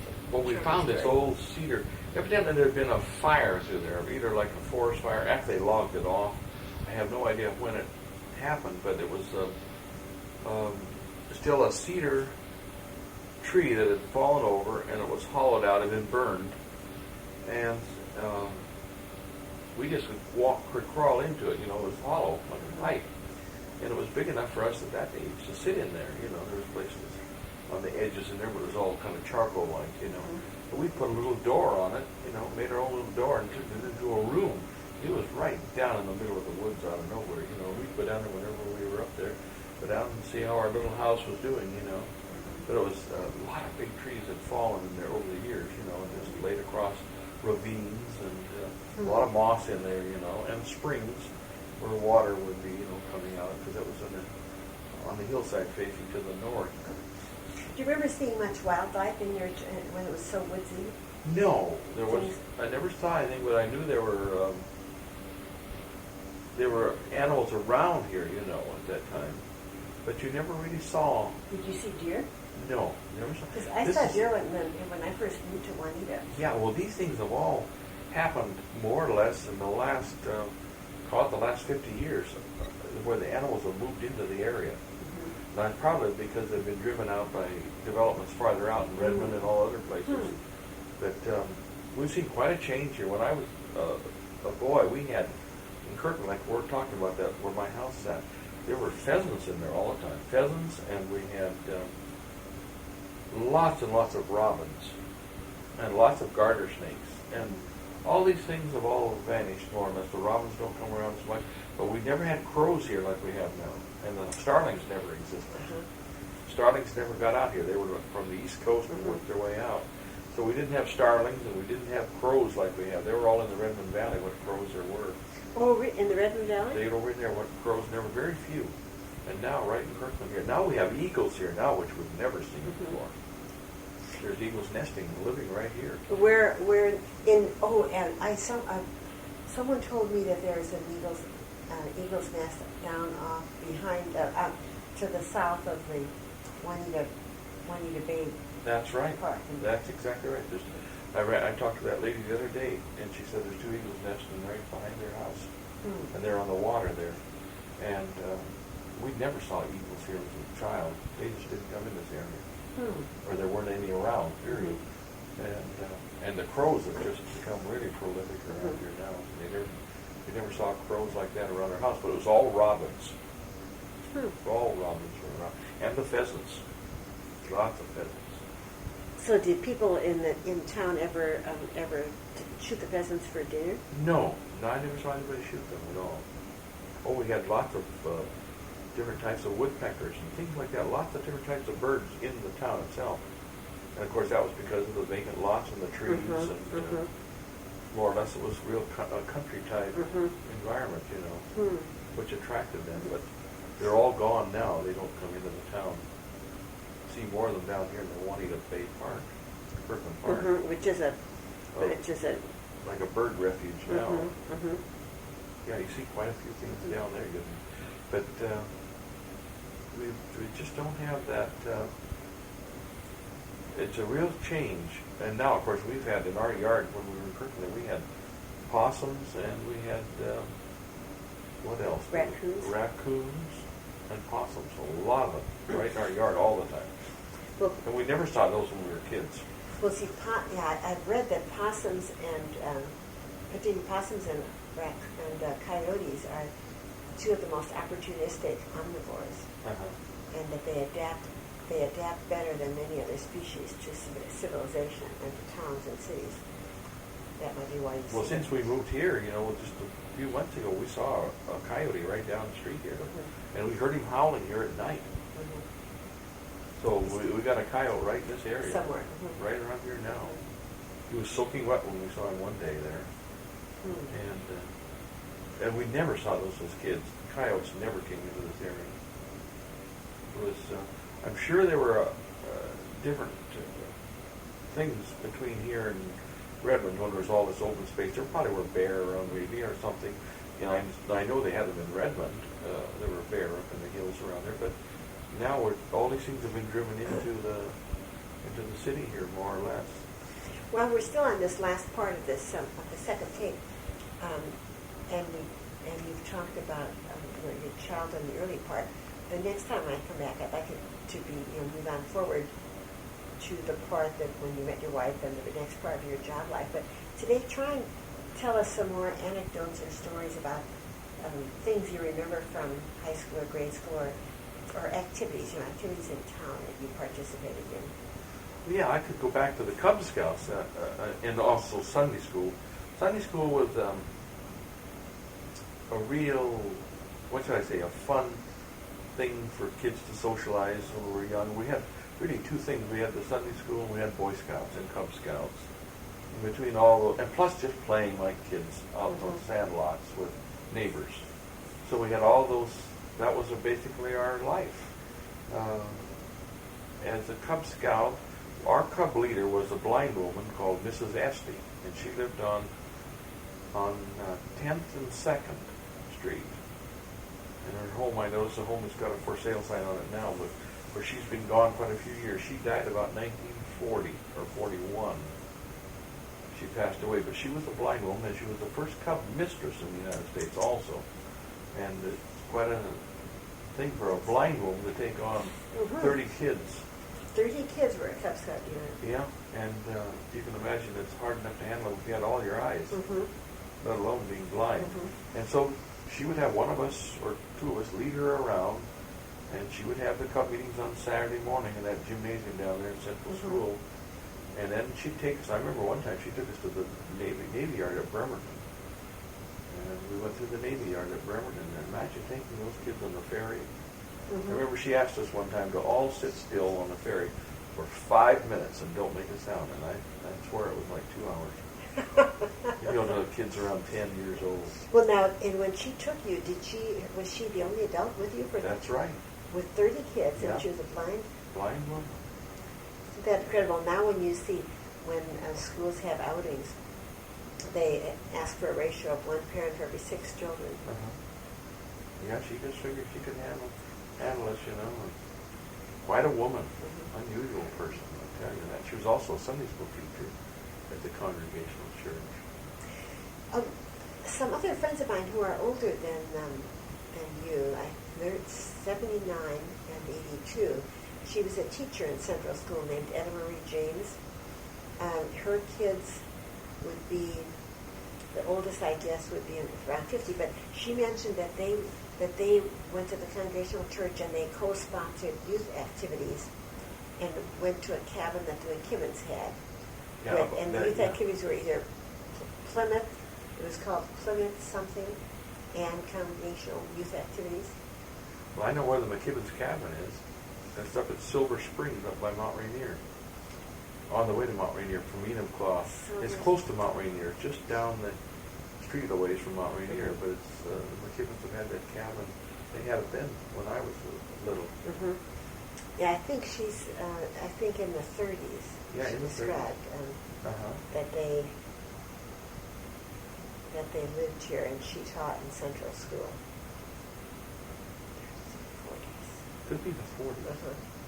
Because I would have remembered her name if I could remember all the teachers at the time I went, and she might have been just a little later than that, you know.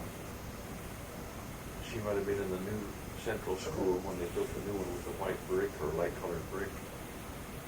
But, were there any sports activities at high school that you enjoyed in high school, or extracurricular activities? Were there like clubs in high school?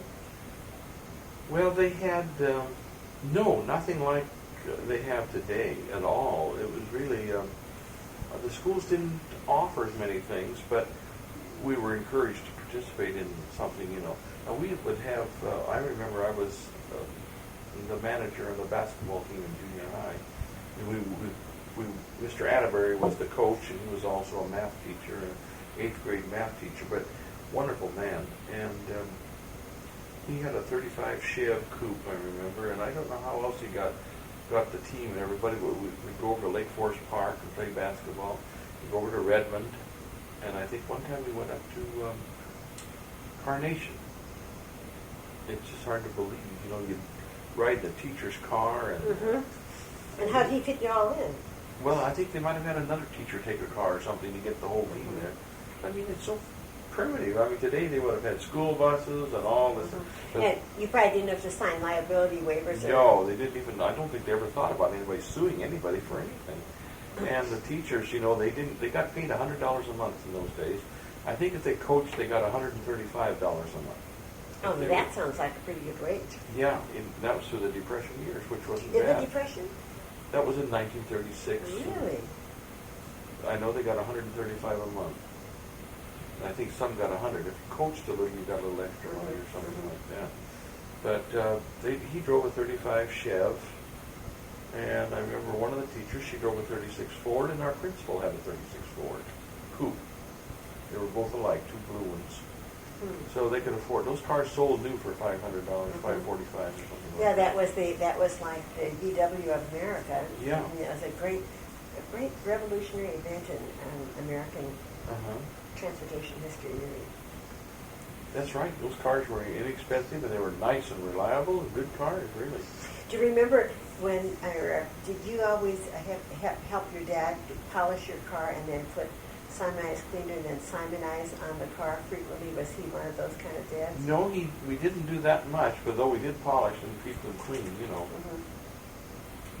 But I think I go far beyond what he ever thought of doing.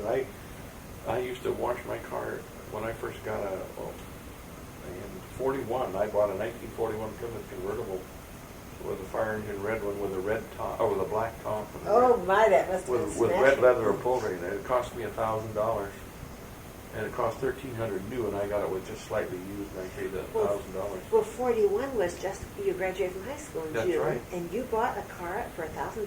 That's right. Had you saved the money already? I was working at Boeing then. Oh, Boeing. And I paid it off at $50 a month, and it was all paid off in 2 years or whatever it was. And you mentioned that you were in quality control. What did that mean? Well, that's like an inspector. Oh, you so crawl you inspect. through. You expect, mostly what you're checking is rivets. Oh. Rivets in the wings of the airplane. Make sure that they flatten out at the right amount, you know, and they're not chipped or something. In other words, they were worried more about everything being uniform and perfect. It held the skin onto the wings, onto the corrugation. And I used to think about it. It was kind of crazy because, you know, after you finish those airplanes, and probably in 3 weeks after you finished them, they were shot down over Germany or somewhere else, you know. So, I mean, you're going to all that trouble to make a perfect airplane, and it's only lasts for one raid. Yeah. Do you remember how much you earned when you first started at Boeing? I earned 62.5 cents an hour, and if you're on night shift, you got 67.5 cents an hour. And then did you work 48-hour weeks or 40-hour weeks? Well, you worked a 40-hour week, but it wasn't long. There's many times there you worked 7 days straight through, and you for several times you just go 7 days, 7 days, 7 days, and you got double time on Sundays. On Sundays. Time and a half on Saturdays, I think, and double time on Sundays.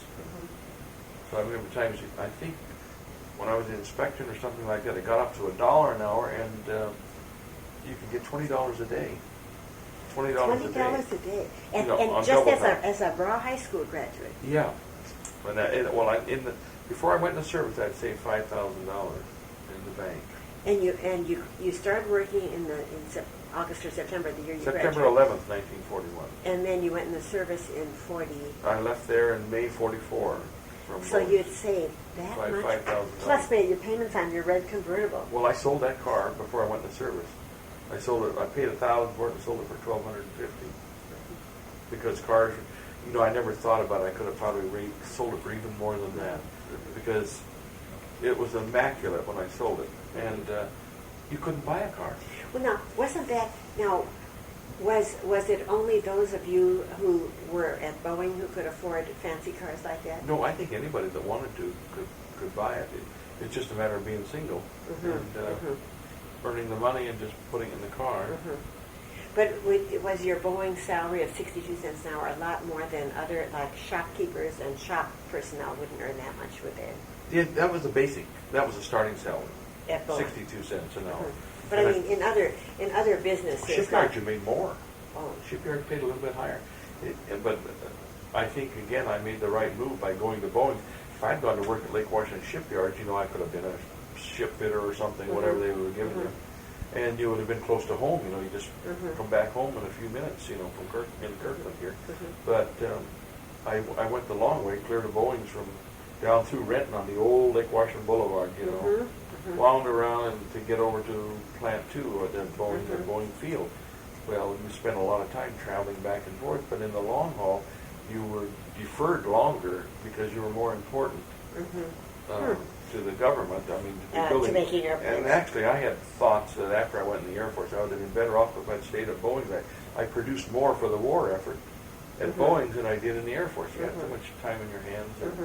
You produce very little as far as the war effort goes when you're in the Air Force in comparison to what you did at Boeing. Really could have been smarter. I mean, the government would have been better just to have kept you there for building airplanes instead of...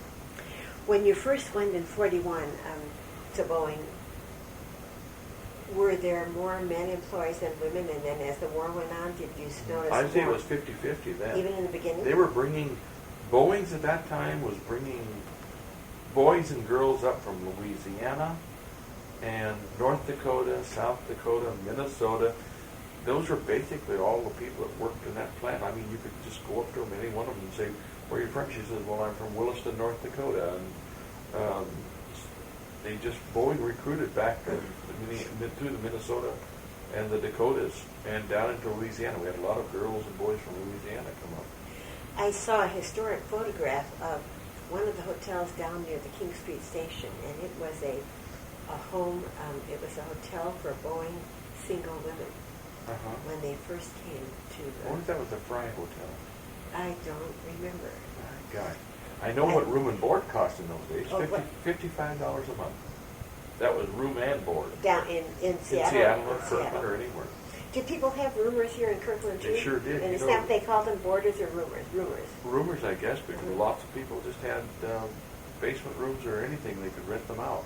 And, down in right across from the parking lot at the Baptist Church in Kirkland, there's a house in there now that's sort of fixed all up. Well, that used to be the parsonage for an old Baptist church that sat on the corner, or it was worse nothing than that. Are you talking about the house that's in blue for a long time that has that beautiful magnolia tree on the side? That No, one? across the street from that.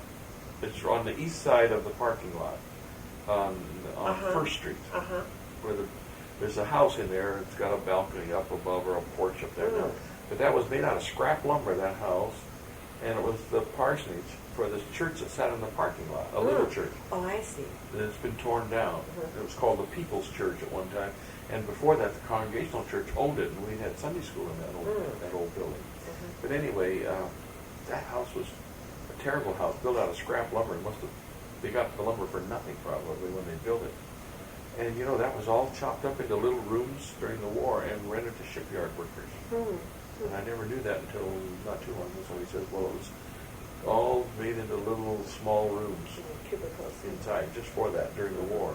And of course they were torn out, put back into to a normal house. But that house went as far as I knew, it went 50 years of never being painted. Never was painted until just a few years ago. Oh, really? Never had paint on it. It was just the regular bare wood. Now, are we talking about the house that has a little balcony? Yeah, and it's right there on First Street, across from right behind the parking lot on the Baptist church. So it'd be on the corner of 7th and 1st, but it'd be on the southeast corner. Southeast corner. And never had been painted. Never been painted. People named O'Shaughnessy lived in there in the 30s. Margaret O'Shaughnessy and her mother and dad and so on. Bill O'Shaughnessy. But they lived in there, and like I say, that was built as a parsonage originally. But they said the workmanship and everything was so terrible because it was all scrap lumber, salvage lumber that they get from the mill. The mill didn't want for anything, and they used that in the construction of that house. Now, when you worked at Boeing those years, did you drive that red? Did you drive a car? Did you? I drove it sometimes, but most of the time we were carpooled with other people. Oh, because the war effort was designed to conserve gas. Yeah, you'd get a B card, an A card if you drove.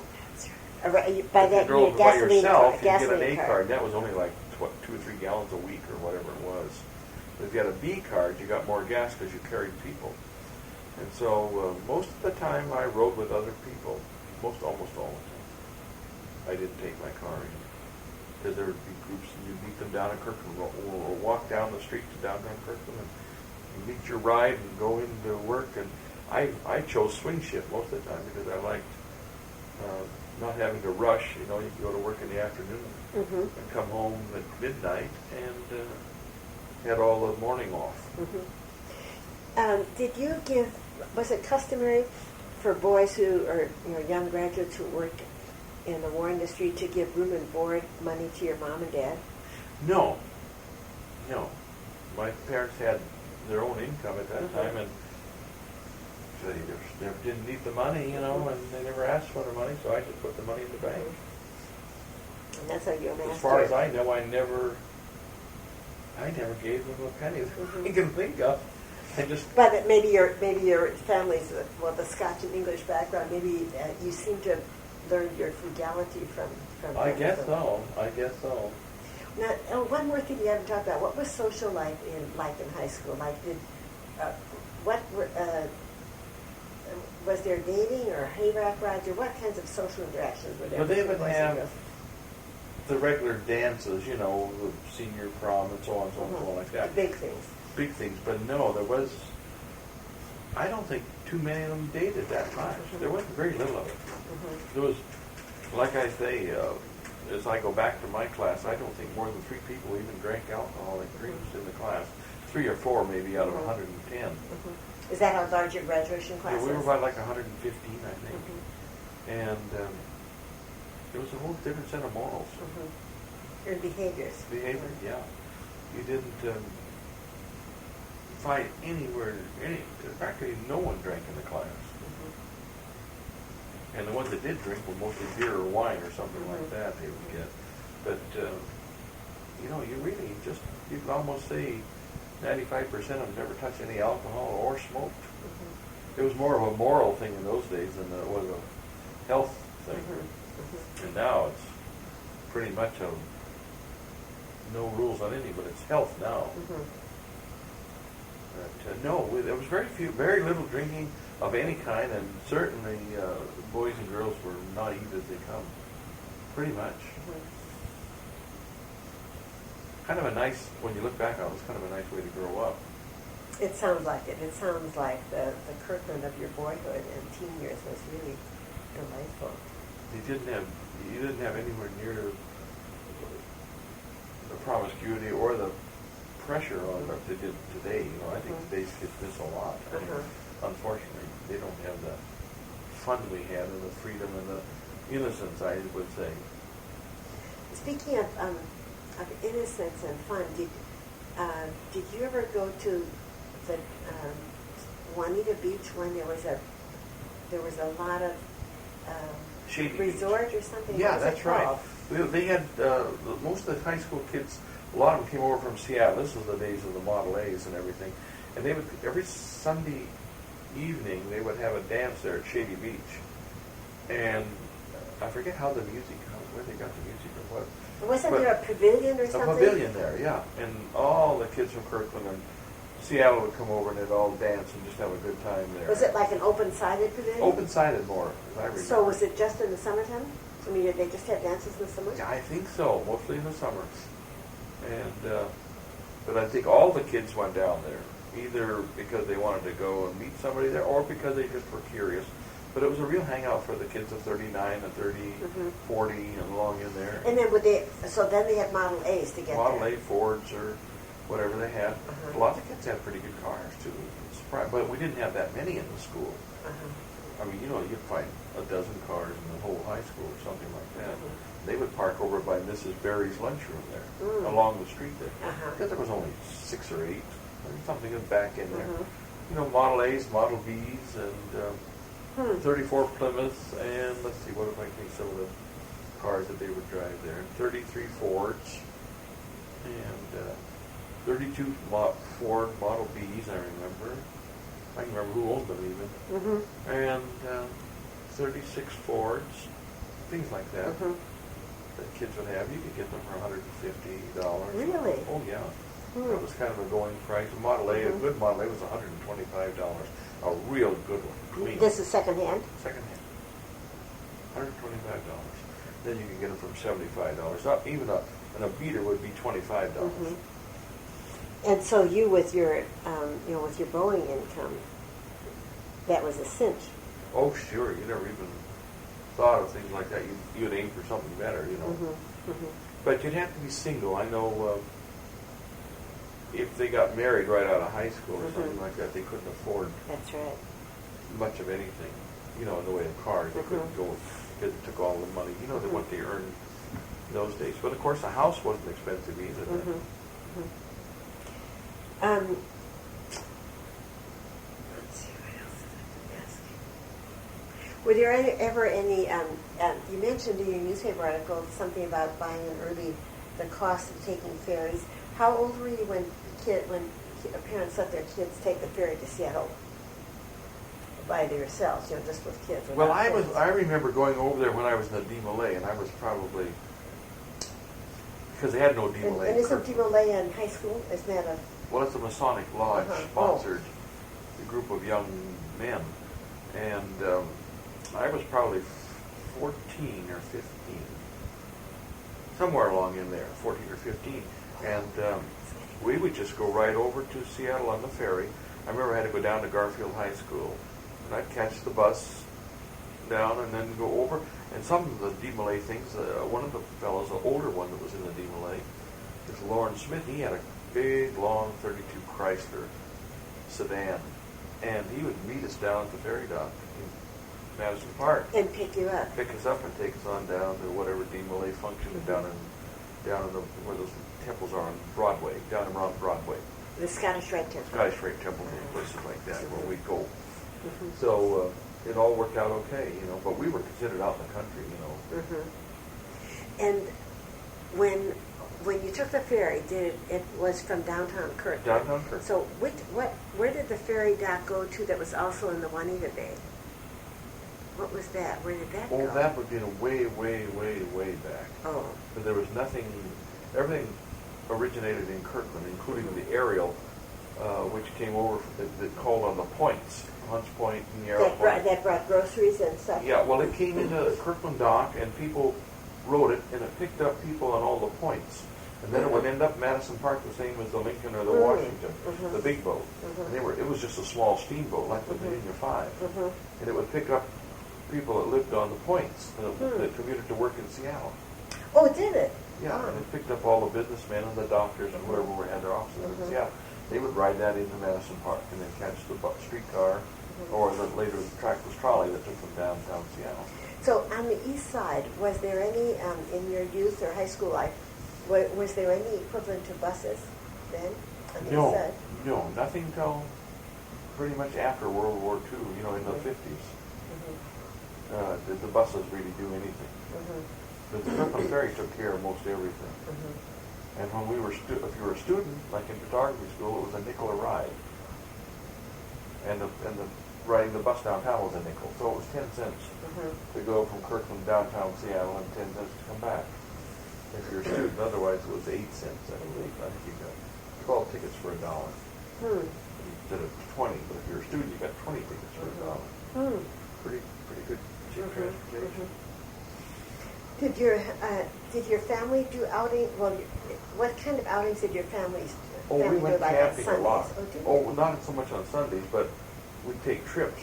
You know, as big my father worked for the post office, we would always go every summer to the state rural carriers convention, and it would be either in Chelan or it would be in Yakima or Wenatchee or Spokane. And the families would go along. And we'd all get in the car and we'd go to that thing as a family and just have a great time staying in a motel or well, in those days cabin camps or a hotel, you know. Right, cabin camps.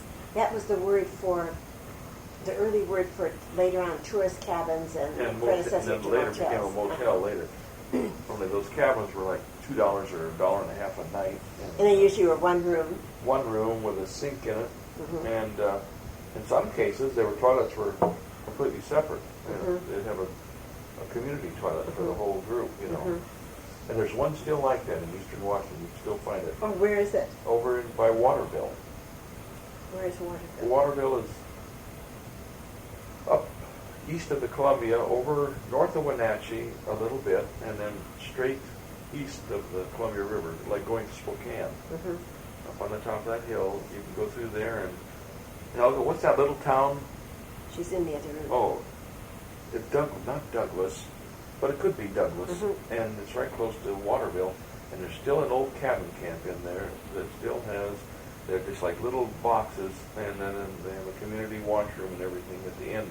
And does it still function? No, I don't think they use it anymore, but it's still there, and just like it was in the 20s and 30s, you know. And that was the main road at one time, one of the main roads to Spokane. What's on that? No, where you came through Spokane, then down to Waterville, and then into Wenatchee, and over Blewett Pass or Stevens Pass. Well, let me see how far the tape is. We're almost done. Next time, we'll have to get on with the Helga part of your life and your marriage, and then I'd like to hear what made you choose Wenatchee to be your retirement house. Yeah, I have a pretty good answer for that too. Okay. It's funny how some people, you get a lot of feedback from people in Kirkland that have known you a long time. They say, "How can you ever leave the town?" But you know what's surprising is how many people that do retire, and they end up on Hood Canal or up in Burlington and Cedar Woolley and lots of places around the area. You know, they move out of the area, and some of them want to live near a golf course or something like that. You know. But you wanted more space, the newspaper. I wanted space, and